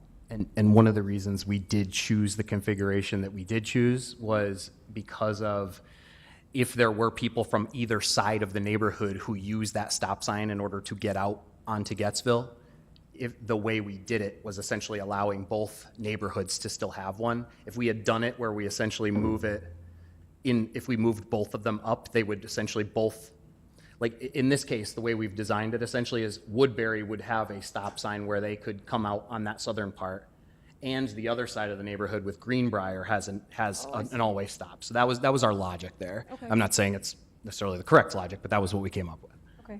And then I didn't hear if you talked about putting a sign up the hill a little bit more to kind of warn people? Yeah, so that was what Chris is going to check on to see if Damon is done with their construction. If they are not done with the construction, we can essentially, hopefully, order them to put it in as part of that project. Okay. Otherwise, it would fall on the town's responsibility. Okay. So, Thank you. I understand now. Thank you. thank you.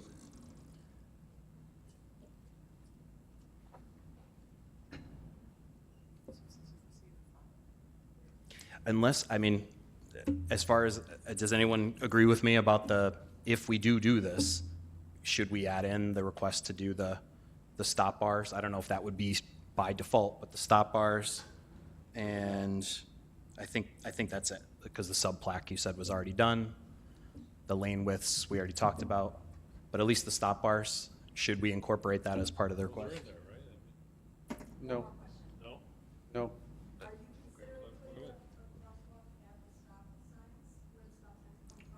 The northern one. That was the one. Yeah, I think the idea behind that was if we had a crosswalk at the southerly one, since there's another crosswalk already that Damon put in, 200 feet away, then we'd have, yeah. Yeah, our logic was since Elmhurst already has one that's put in by Damon, that it wouldn't make sense to have them like right next to each other. And again, I agree with you, Lori. If they had come before us at the same time, we probably would have gotten this all in one clip and just put it right there.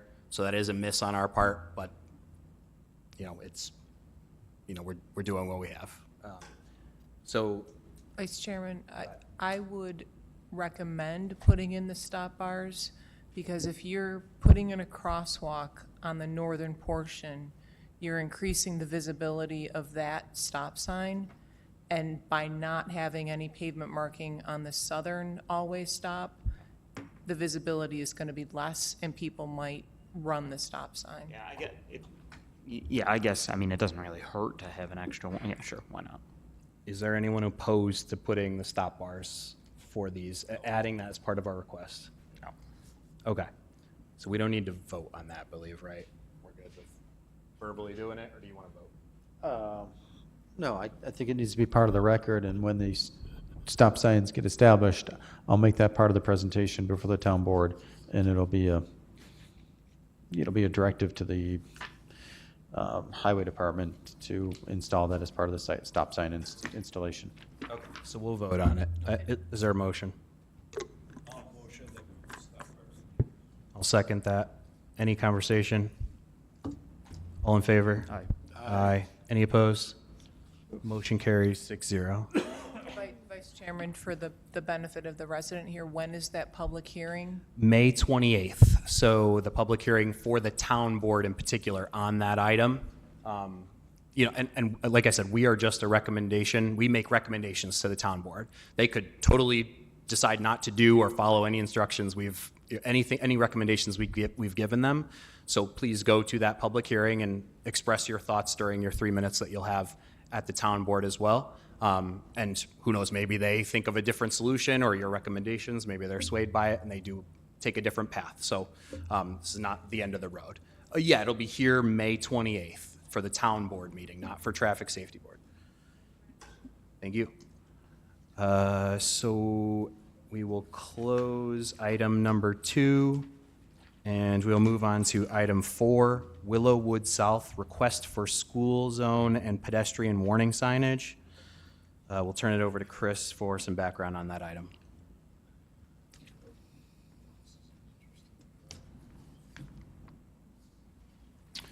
So continuing with the Snyder theme, the final item under new business is related to a concern on Willowwood Park South that is located adjacent to on the west side of Smallwood Elementary.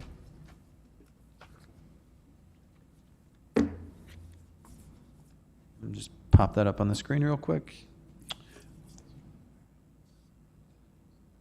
So the resident that reached out, Liz, has identified that, why is that not coming up? That due to the school inbound, outbound, and parent drop-off, the Willowwood North dead end is primarily being used by buses and drop-offs, et cetera, and not exactly safe for pedestrians. There are no sidewalks adjacent to the roadway on Willowwood South. Instead of traveling on that road, walkers to and from school have been utilizing Willowwood Park South instead of the north, and then using this sidewalk connection to ultimately get to the school.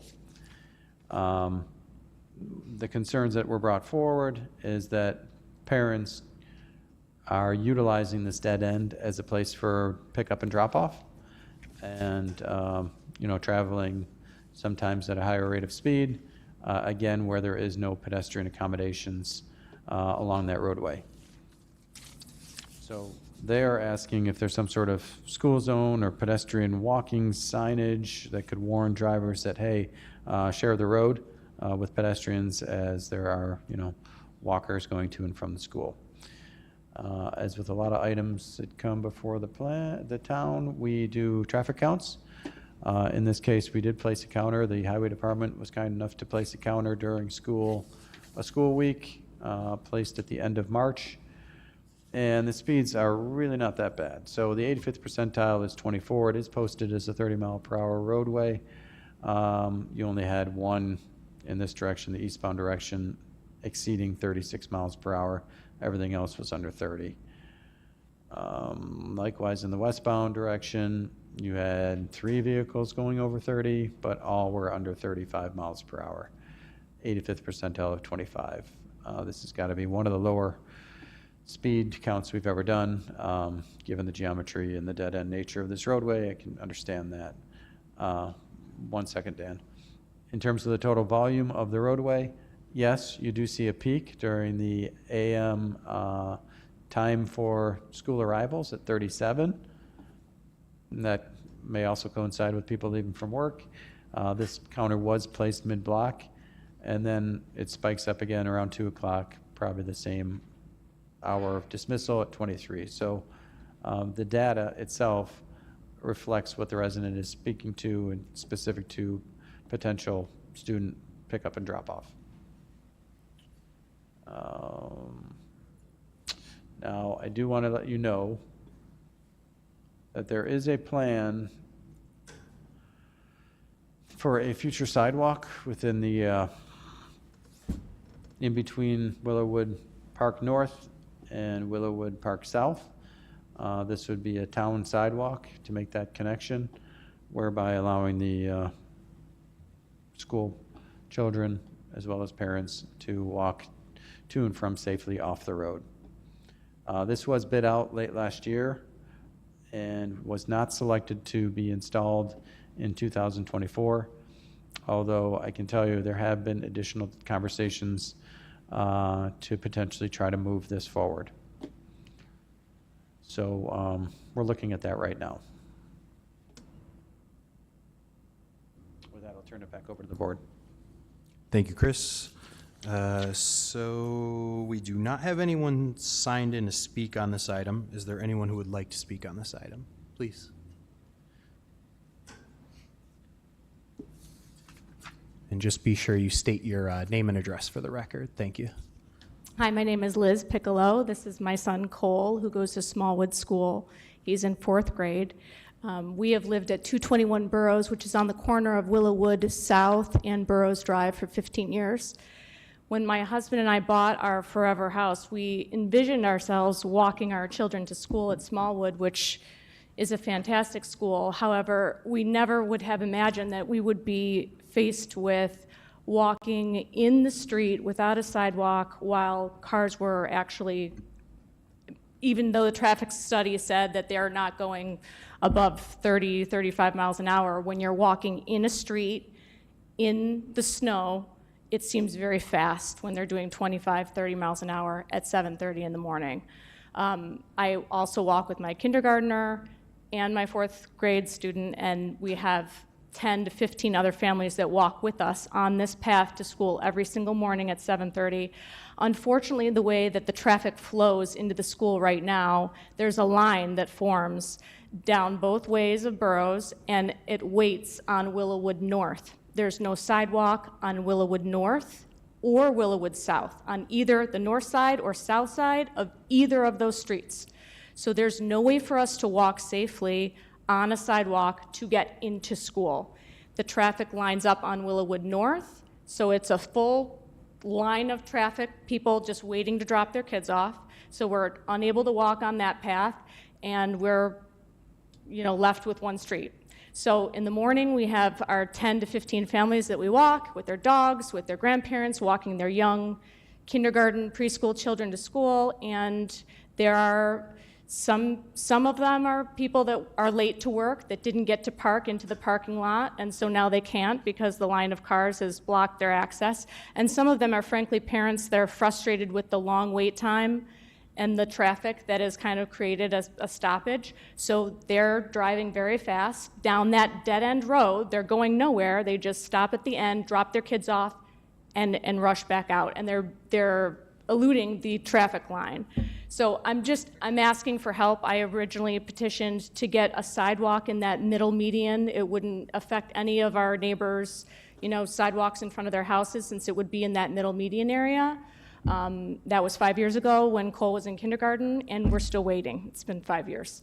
I would love to be able to walk down a safe path every morning to school with my son. I think every mom wishes that for their children, and we actually had a close call about a month ago of a woman driving very fast, so fast that it terrified us for the rest of the day. We were kind of traumatized by it, but I digress. I'm just looking for any help, any signage, any police presence once in a while to just scare people from going too fast, just so we can have that time with our kids on that block right before they walk into school for the day.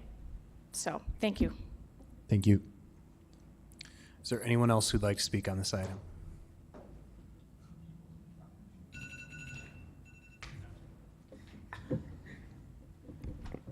All right.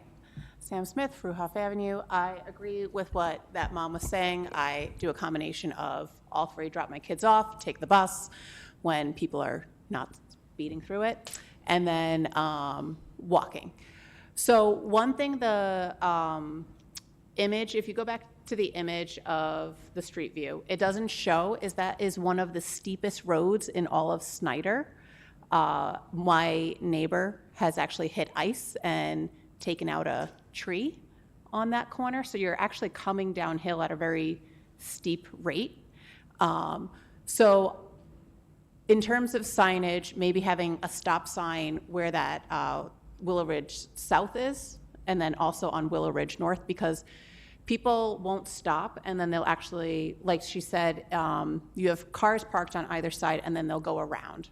So again, that becomes a 3-ish lane road, and you also have the steep hill, which I don't know if you can turn it, Chris, so that you can look up the hill. No, the other way, yeah. So it really just doesn't show it, but it is an exceptionally steep hill, and when you are having wet or frozen conditions, it does create a hazard. And again, I know everyone keeps talking about the police presence. Like Sukala said, it's trying to treat a symptom instead of the problem, and the police don't have enough time to do it. So I agree. I'm curious also how much the sidewalk costs, because you said that was a project that was proposed previously. $39,000. $39,000 for the sidewalk. Yes. Is there some alternative instead of like a sidewalk, like a natural sidewalk of like wood chips or something like that, that would not be as much? And no, the only alternative would be asphalt, and that would be a comparable price. We can't place anything that is not ADA compliant. Okay. Just curious if there was an alternative that can be done faster. Okay. No, but I think if this board wants that moved forward, a vote tonight. But maybe some striping with stop signs between those willow ridges as well to help just slow down the natural traffic pattern. And theoretically, if you stop, people won't be able to whip around that corner, as she was saying. Because, yeah, that's the pattern that you need to take when you are walking. It seemed like you had a question. I was going to say, where exactly would you put those? Basically, where that dead end sign is, put it there. And then where the Willow Ridge North starts on the other side, put it there. So you would have that island would be free, but it would just naturally slow down the traffic pattern. Because that is also a cut-through street. If you come off the 290, think, yeah, 290 or 990, you cut through and then you can go through the back end. And then you can kind of whip around that way. And that's what people do, is they'll whip down the hill or they'll whip around the other way as well. Thank you. Anyone else here speak on that item?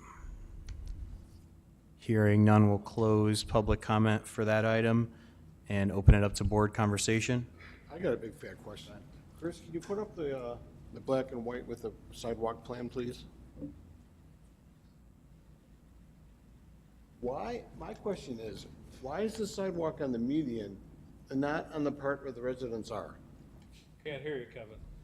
Why isn't the sidewalk why is it on the median and not on the part where the residents are going to be using, where the residents are? This is just speculation, but it's very possible. Like those lots were probably already drawn before sidewalks were in. So anything from the sidewalk to the, and yeah, sorry, what was it? Yeah. Well, here. Yeah, you're asking why the sidewalk's not on the north side, adjacent to the property owners. While that would sometimes make a lot of sense, in this case, there are a lot of large trees along the north side.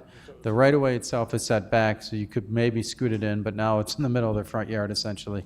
Additionally, I think you'd see a lot of public opposition after a sidewalk goes in. The adjacent residents are required to maintain that sidewalk, and in instances where we try to install sidewalk where there isn't, sometimes that opposition can kill the project. So connectivity, like Sam said, the fact that this would not be adjacent to anybody, it would be town maintained, and it kind of is in between these two streets. It can be used by both. Well, I'm just thinking that all the people on the north side, all the people on the north, they have to cross over the street to get to the sidewalk. Yeah, but. Yeah.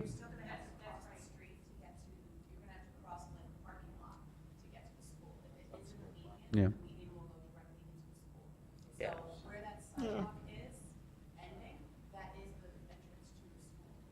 Yeah, we don't I know, I'm a Smallwood dad. I know, I've been through this. Actually, when I drop my kids off, I actually look at this and I say, why isn't there a sidewalk on the north side and not the south side? I'm thinking that, because it's not too big a thing to get the sidewalk to bend around and la-da-da. I'm just thinking, to me, in my mind, it makes more sense to put on the north side. Yeah, I mean. But then again, there's engineering, oh, there's trees on that side too, there's trees on both sides. Where all the parents are picking up and dropping off. So can you go all the way up, Chris? Yeah. So, yeah.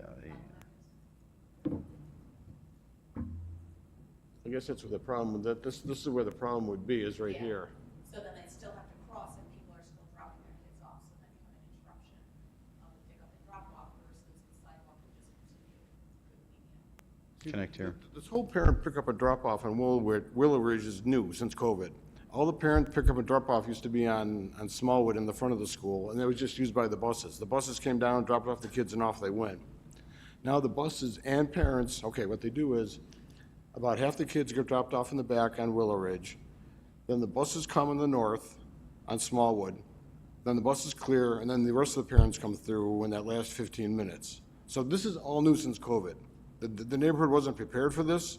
It wasn't part of the original plan when the school was built. This is all new, okay? So this is adjusting to this new problem. And we just got to figure out how to adjust better. My personal thoughts on this are that the sidewalk would allow for the safe passage of the children and parents to school. I believe that our best action will be to recommit as a board to this action. I'm okay with it. Yeah, I mean, I agree. Yeah. And I like Yeah, I think, sidewalk placement as is. I agree. I think the most important thing is making sure the bid goes through, right? So the more support that we have with it. I mean, it goes Right, by at the end of the saying- day, we just, and I get what you're saying with that, I do, but like we were saying, the end of the day, you don't want, you know, God forbid, you get the bid to go through and then it gets killed because you get resident opposition. You just need a sidewalk there one way or another, and that one is the path of least resistance. You need a sidewalk there. So, I like the sidewalk plan as drawn. And I have some comments, Chris, about your speed study sheets. Okay. I think these need to be labeled in big red letters that this is a shared road when these were taken. This is pedestrians and cars on this road, right? Mm-hmm. Because there's no sidewalk. These 85 percentile speeds are erroneous. If there were no pedestrians, there, they'd drive 50 miles an hour. do you mean this, the speed is like a ped count? Or you're saying those are all cars? Those are all cars, not pedestrians? You've got shared usage here on this road. You got kids walking down the middle of the street probably. I'm not there. Yeah, I don't think Are you suggesting that the pedestrians are being counted by the radar and? I think Dan's point is people are probably driving slower because there are okay. pedestrians in the Okay. road. Usually don't drive fast when there's kids that close. At least I don't. Sure, I get that, but I mean, in theory, the entire idea behind a count is that it should show you what it is like at any given time. So there are always going to be a mixed, right? That's 'Cause not a good indication of car speed. Chris, could you put up Willowwood North, please? And I want to look at the street view looking west. And come all the way down to Burroughs, please. Okay.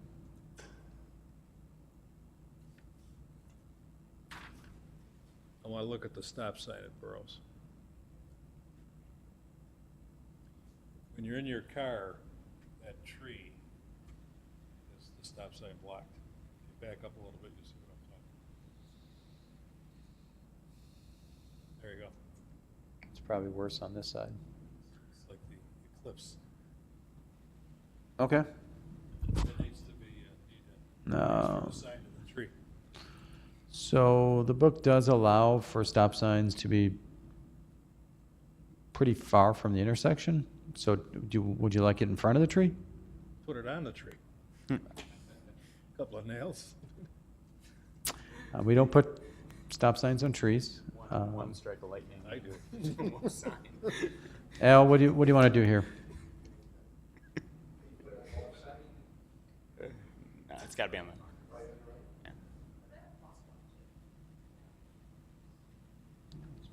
There's no sidewalk yet.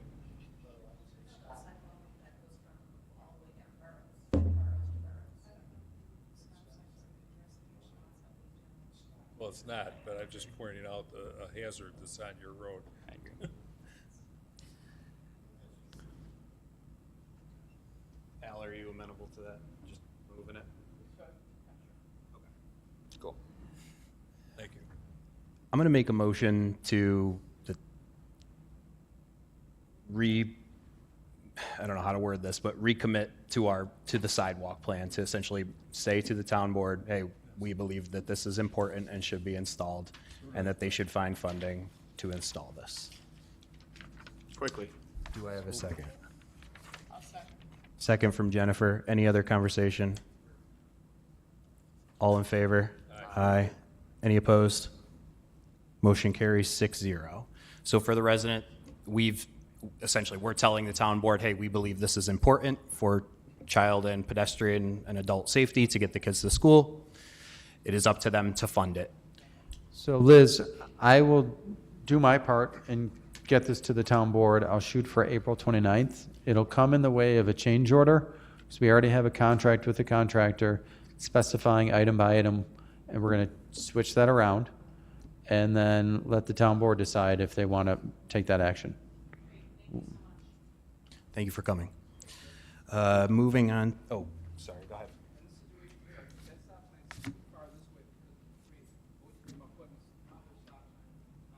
Double post? Yeah, good solution. If you're allowed to do that, are you allowed to do that on a, because technically that's. Yes, you may, as long as it's on the right side too. Thanks, Liz, for coming. So you can double post, as long as it's still on the right side, you can put it on the left side as well. I'm not opposed to that, but I feel like it probably makes more sense. I don't know. Yeah, I don't know. Is anybody, Take a good look at the tree and decide whether it's going to last that. what does the rest of the board think? What, a second sign? Would you rather move the sign or put up 2 signs? Just 2 signs. why not both? Just move it up a foot. Okay. Either So or we'll both. refer it to highway to properly, to address it, and you guys can decide what you think is best. All right. Moving on to item A, is there any other new business that any member has to bring before the board? That stop sign. Yeah, what, do we want to? So in this instance, Topic. Yeah, usually, in this instance, Tom, what is the topic? And then the board has to vote it into the agenda if they so desire. Come up. Sure. I brought it before, I brought it to, this gentleman from, here, I'll It's show okay. you. This is the town hall. Right here. I brought this up about putting a barrier in front of the gas intake there. That was the night of the traffic safety, zoning board. Let's see what date it was. So where's that? That would be a plan. Where's the location? Right in the corner here. We don't. Just put a temporary barrier up until you guys decide what you want to do. So I think that's It's in the village of Williamsville. I don't have the traffic safety board. It's a safety board. No, it's traffic safety. Talking about the gas meters. I think it's, so I Is think there a that's, barricade up there now? Nothing. no, but I think that's a planning. Because what happened was. Because that's for when I got site there plans. On the 19th, snowing. When I got up there, I saw the tires going right to it. I thought it was a traffic. So, safety. I would suggest sending it to the town clerk. I think that, Send it to the town, Tom. I'll show it to the council. Send it to the town clerk and they'll defer it to the right department. yeah, that's, There's a gas meter. What happened? Talking.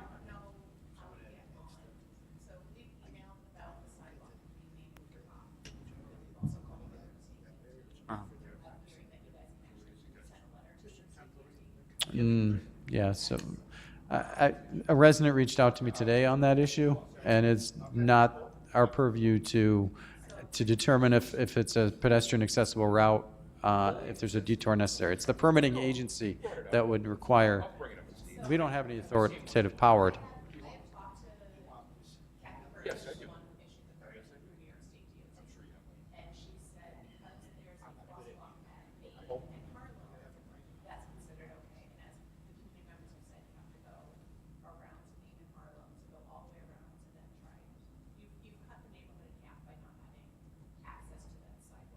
Mhm.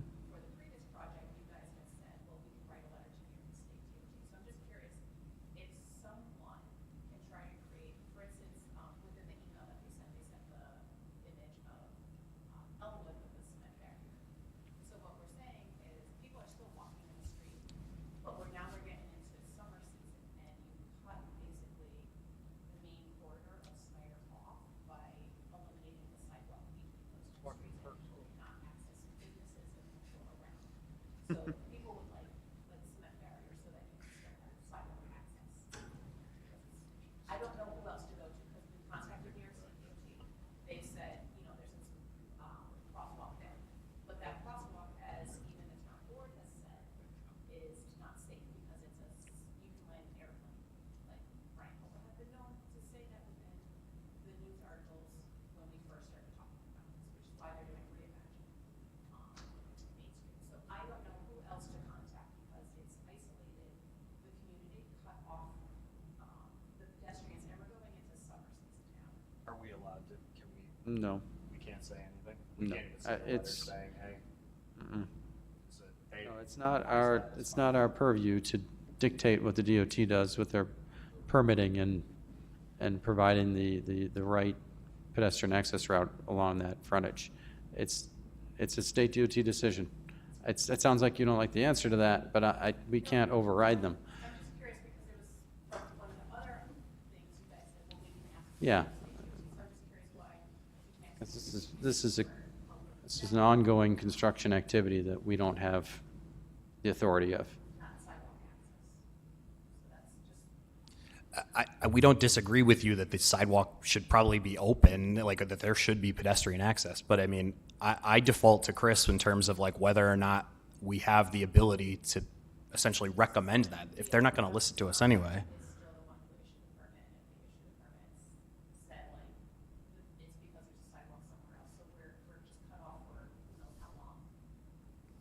That's unusual. I don't disagree with you. I don't know.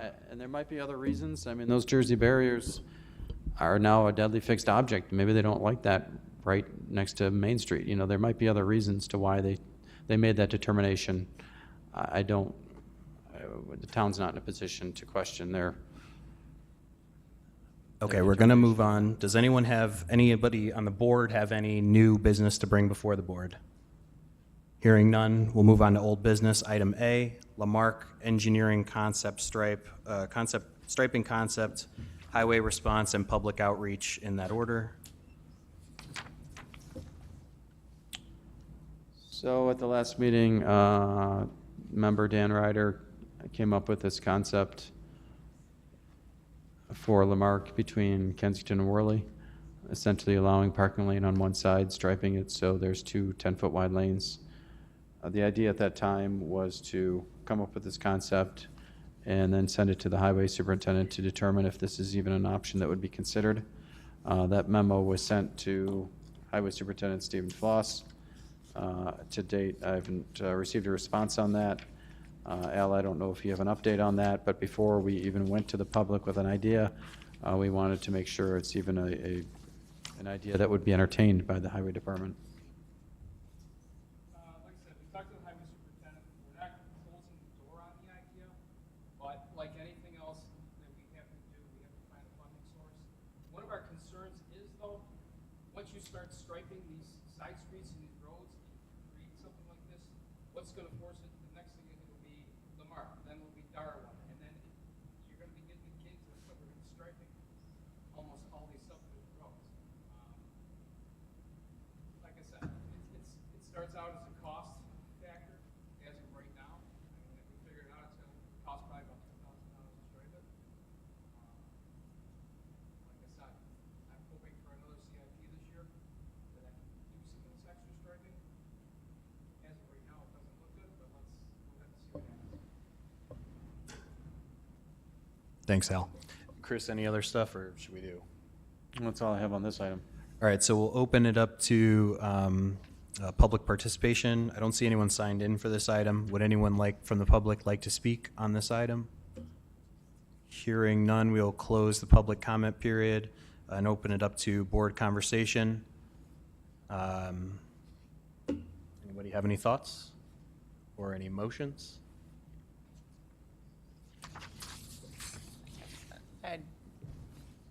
Hearing what Highway said about setting a precedent, I think before we move forward with this or anything similar, maybe we should come up with guidelines, like based on traffic volume of the roadway or speeds or something, so that, and I don't know if it's us or engineering, but so that if this does come back to us, maybe this isn't the best candidate, maybe there's another roadway that's more appropriate to try this, so that we know, okay, this road it's appropriate to do it, this one isn't, so that at least Highway isn't restriping the entire town.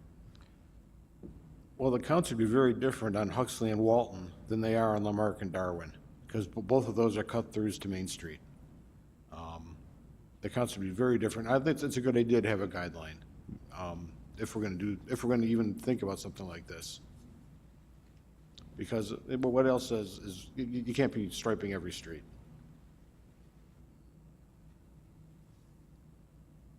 Anybody else have any thoughts? The cost doesn't mitigate the warrants. I mean, it's $500,000 to paint this. Well, I don't know. That's fine. Well, has anybody got any better ideas to slow the traffic down on that street? It's a good idea. Can I make a suggestion? Please. Yeah. You know, I've been on this traffic safety board for 13 years, and I've been sitting here, and I've listened to times that things change. When I first started, Larry Hunter sat in that chair, Captain Pat McKenna sat over here. When something came up about speeding and issues with speeding, the first thing Larry would do is look over at Captain and say, hey, we send some radar out there and see if we can get this to change. Either the radar in the car, or just have police officers set up over there. If you've noticed in this town, you don't have the radar out there like you used to. And that's why a lot of the speeding is coming up more and more and more. I mean, you go over Tonawanda, Sweeney Street, these streets are 30 miles an hour. You don't speed down. You know why? Because there's a police officer sending a right speed. Well, how come we don't have the level of radar that we had a few years ago? You'd have to ask the captain, but I think personally, I think that they're getting more and more stretched out, more and more problems, more and more issues. They have probably less manpower, and I'm sure it's a manpower issue. You know? Okay. So in my opinion, would it make sense for this town board to request to the town board that the police hire 2 or 4 police officers that strictly do radar? That's all they do. Where all of a sudden, you know, something like this comes up, we can look over at the captain and say, listen, years ago, we would do a traffic study, do a speed count. And then after the police got done with radar, we do a speed count again. And you would always see a difference. You always did. The other, my perspective, my concern here, providing dedicated north and southbound lanes, parking lane, without that chicane option of parking on both sides, you're actually probably going to increase. Well, I wanted to park cars on both sides of the street, if you remember. Yeah, but I'm just, Georgia Grade, north and southbound lanes, we're going to fly on. I have a suggestion on this. This is, yes, we're talking about it in this context. Why don't we put this in like a new business in a future meeting when we know the captain will be here, and then this can be something we just talk about and figure out if there's a plan going forward. We could do that, and in addition, we could send. Or we could do it for this. We could Or send. keep it under old, that's fine.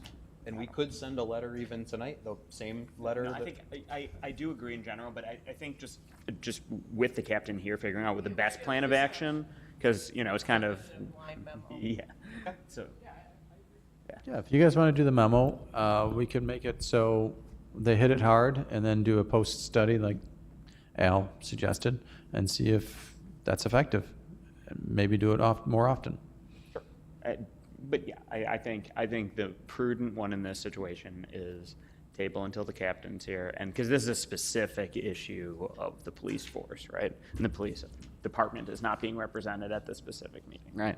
Yeah, and I think that your observation is a good one, that traffic and safety, we're constantly being, you know, people are speeding through my neighborhood. We're trying to come up with ways to calm the traffic when enforcement, and I mean, our Snyder friend brought it up several times, the police have more things that they need to do, times are changing, but this is an important issue, and it is one of the legs of the stool, is enforcement. And as a board perspective, I think that it's important, and it's a great idea, great observation. We still have the trailer? Yes. They had to. Trailer doesn't write tickets, though. No, it doesn't. So which direction is this board leaning in towards just tabling it, having a conversation with or Captain Persons at the next meeting? Yeah, because I don't think it's just this roadway, it's townwide. Is Brompton? Yeah, I think the reason we have the liaisons here to begin with is for when issues like this come up, that we talk about with the department. And this moment, we don't happen to have the police department liaison here. It's So going to require interdepartmental coordination to get this going. sure, right. Is anyone opposed to that? Next. Is this a new item for townwide enforcement heightening, or is this keep it specific to the market? Yeah, I think it is actually a new thing, because I think what we are discussing today specifically is just the striping, right? So a new business item specific to talk with to have a conversation with Captain Persons about this, and then keep Lamarck as an old business item on the next agenda. Is everybody in agreement with that? Well, Lamarck's the tip of the spear. Sure. I mean, Once again, a reminder to this board that I am not just the liaison to this board, but I'm also the police liaison and the fire liaison too. So I have some insight to all of this. And one thing I'm uncomfortable about doing is I have a lot of faith and trust in the chief. And if you say, all right, I want you to set aside 4 police officers, let's say, and that's just a random example, 4 police officers to just do radar. Well, then you're taking them away. There's only so much manpower. So you're taking them away from something else that the chief had them do. And that could be anything from a burglary ring, an auto theft ring, human trafficking, any one of those problems. And I don't want to minimize speeding and traffic as a serious issue, because in fact it is. But I also respect the chief's judgment, and police officers, especially the senior police officers, when they do assignments, I respect their judgment, and I'm uncomfortable superimposing my own on people who've been doing law enforcement for 20 or more years. That's one. And I guess the other one would be something, and it's been banging around my head for a couple months, and I might have to do it anyway, an Amherst B article talking about personal responsibility, because it keeps coming up in all of our meetings. Everyone says, people speed through my neighborhood, people ignore stop signs, people ignore yield signs, people drive as if they don't understand the rules on how to drive through a traffic circle. We've all seen that, we've all heard that in this room at some point or another, and we just have to rely, Amherst is a community filled with intelligent, good people. I really believe that. We just need to remind people that the rules do apply to them. And if the speed limit says 30, drive 30. I know many people, I've encountered it myself actually recently, where people drive on sort of autopilot. You're driving to work, it's 7 o'clock in the morning, and you're not even thinking. You're just driving because you always drive the same route. You always go the same way. And then you realize, well, wait a minute. It is 30 miles an hour here, and I am doing 35, 40. I've encountered it myself, by the way, on the 198, where I'm so used to driving much faster, but the speed limit really is much lower on some portions of that area. And I have to remind myself, no, it's not what I'm used to driving, it's what the speed limit posts. And we need to make that a little more clear to many of the residents in Amherst, that you can solve these problems yourself. Stop at a stop sign, yield at a yield sign. Understand the rules of how a traffic circle works and obey them. And it's just a useful reminder where we need to be. And I think I need to write some sort of an article on that. Thank you, Councilman. And great points, especially about the taking resources away from other issues that the town is dealing with. I think at this point, let's move forward with the new business item that we talked about, leaving Lamarck as an old business item. Let's just have a candid conversation with Captain Persons at the next meeting about what makes the most sense based on the police department's resources, limitations, what they have available, and what the desires of this board are, for town-wide speed enforcement. Let's have that candid conversation and move forward from there, at least as what our action item is. It sounds like everybody is in agreement with that particular course of action on this board. Okay. Do we need to vote on that, or are we good? Okay. Any other old business that anybody on the board would like to bring before the board? Hearing none, we'll close old business and we'll thank our liaisons for all their help tonight. Thank you guys, appreciate it. And we will move on to site plans.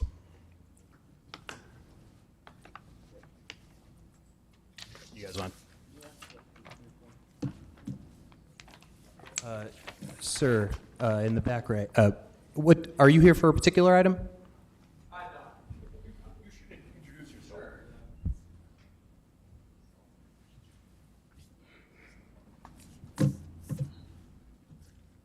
Hi, I'm William Lorenz Jr. I'm interested in joining the Traffic Safety Board, so I was invited to come out here tonight by Councilmember Zucala and observe this preliminary meeting here. So. What do you think?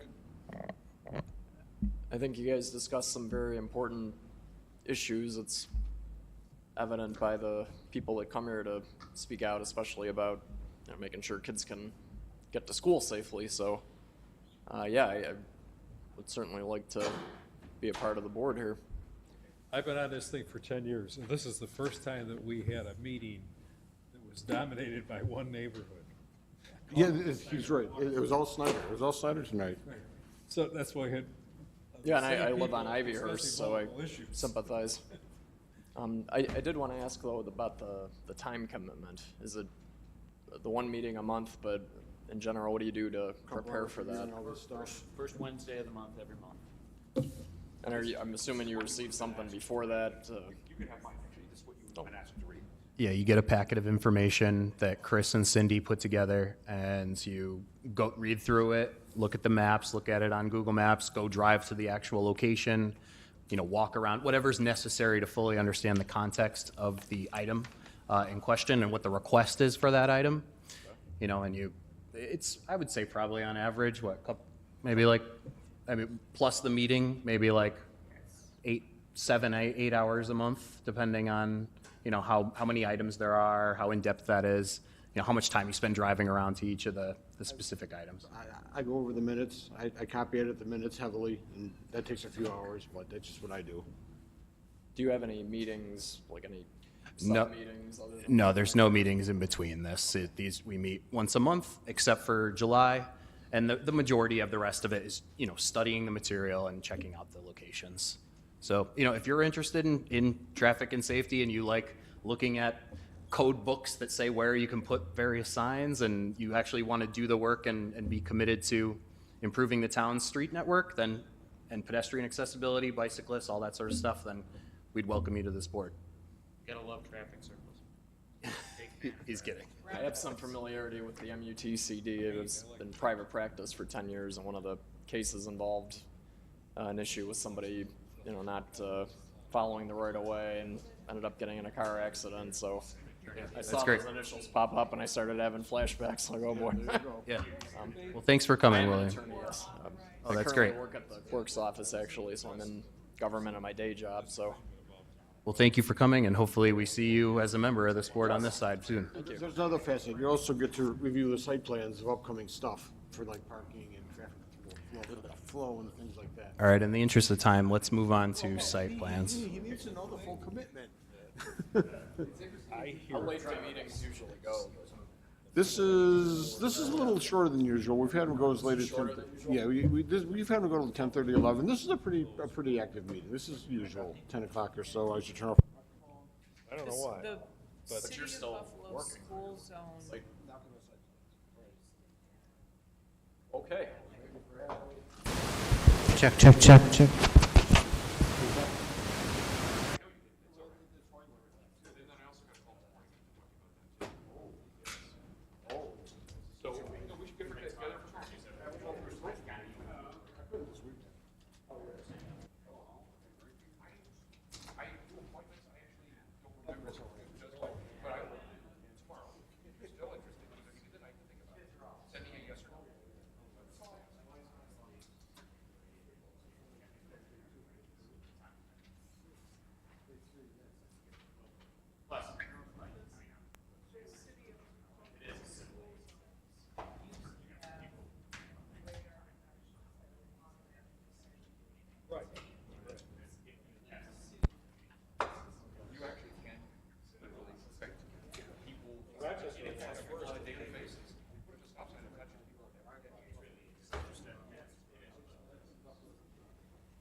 Vote without you.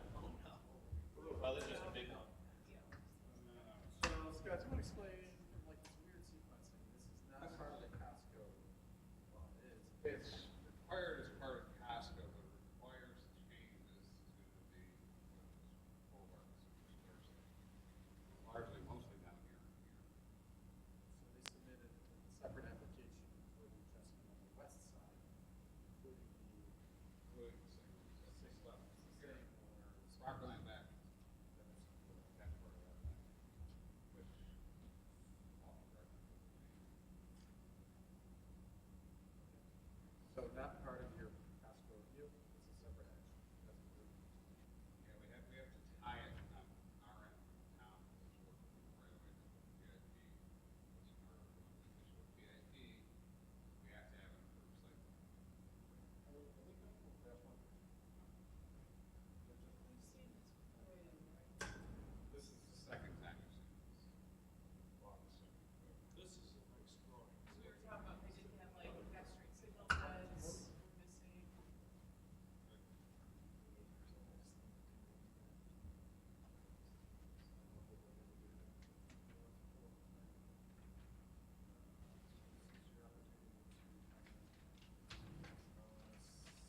a site plan for the changes to the site, so all that crap.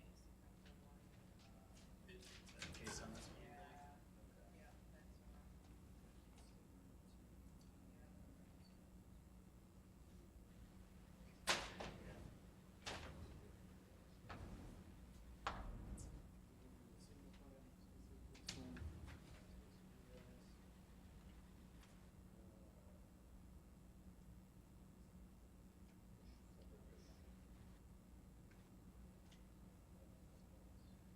Here's the plan set for those.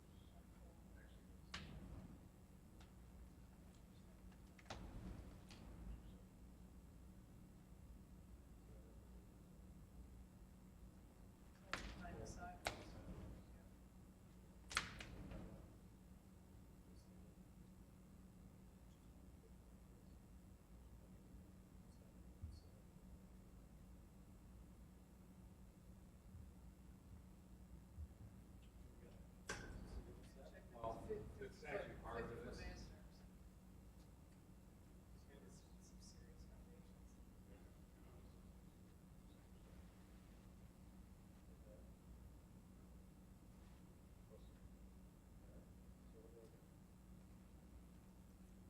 This is actually the plans with the changes related to this in the last kid too.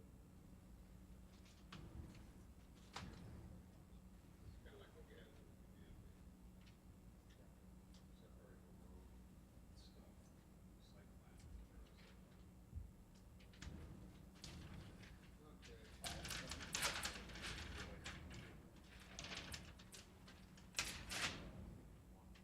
Yeah, in these are some other changes where we want to make the work at home buildings and other stuff.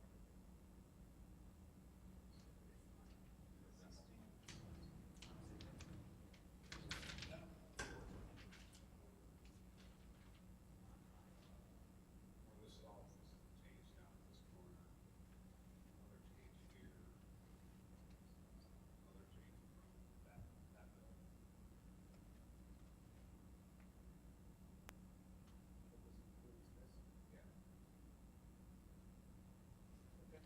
Another change here.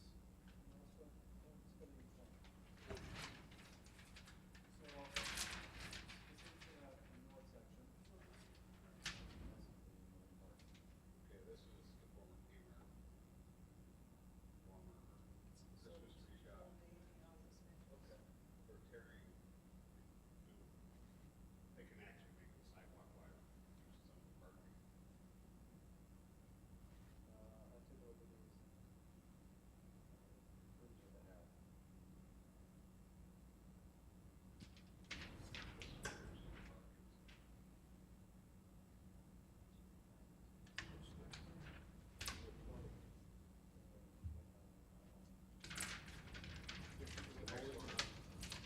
This is our newly established all-way stop intersection. Oh, there's a line up right here. Yeah. Sidewalk left right here. Kevin, this is the new all-way stop. Okay, I would like to make a comment, actually. One's up there, over there, the paint's already faded. There is permits. Okay, the paint's already faded within the, when they did this, the paint faded. Well, I did it late last year, so they probably, They just scrapped all the. but since it's our road still, probably don't. Save ourselves. Right, that's not there, right? No, that's all new. Like, this will be, because I think I drove through the other day, and that was not there. I took a comment on that intersection. Overall, it looks a lot better. Right now. This is current. This is what's here. Yeah, okay, I actually, yeah, I like yeah, I like that too. This is all working very well. No, but Kevin, this is gonna be closed. So this is the current configuration. When they flip it over, this is gonna be closed off and you're gonna have to like loop around. So essentially give more of a stacking area for the cars. Yeah, you don't want to drive it. See? And then there's a crosswalk there. So that's what I think that probably improves it. Then you got cars going here.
this is already a concrete walkway here.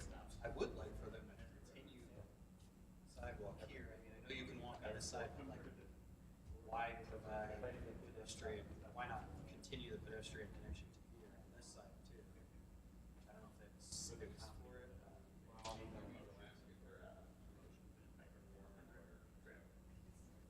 Yeah, I guess I prefer it to connect, but. Yeah, I know. Force people. Yeah, it's just kind of weird to be like, oh yeah, then cross here, then go here, then go back, like we're walking out that way. Yeah, I guess. Walk through the parking lot. You could put all the sidewalks in one. I'm not walking from here to here to here. Since that's all paved out. Yeah, but Scott, if it was, you had a crossover right here, you would do that. I'd still go across. I could cross the grass back here. Let's keep it moving, guys. Any more comments on this? No. All right, so, Couple hours.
leaving this building. Any other comments? Are there sidewalks existing here? They're putting that in here, and they're just having to cross that way? They're required. Should we require them? Should we require them to put it on this front part too? I don't know. Well, The rest of funny the part context is, Cali is supposed to be building a mall further north. Yeah, but you've got a lot of resident opposition, so. And we got the county doing all kinds of weird shit. Are they ready to start?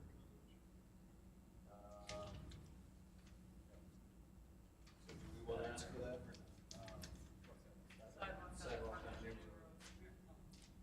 Let's ask them for that. It's up here, it's free to money.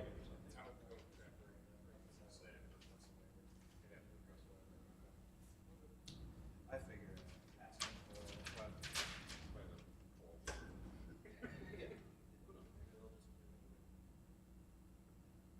It's more fun to tell them after. Well, maybe, some of them are.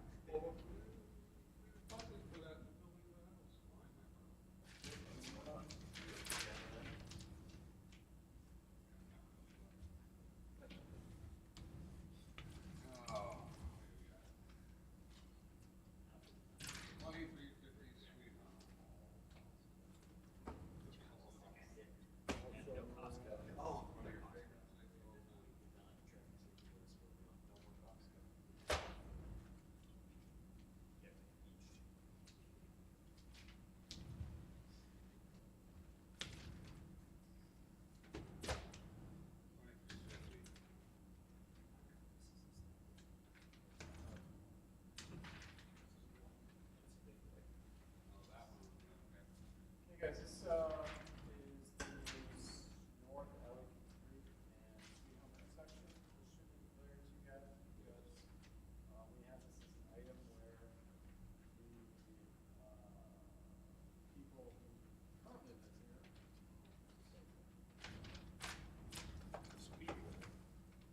This is the one with the gigs. Required by fire chiefs.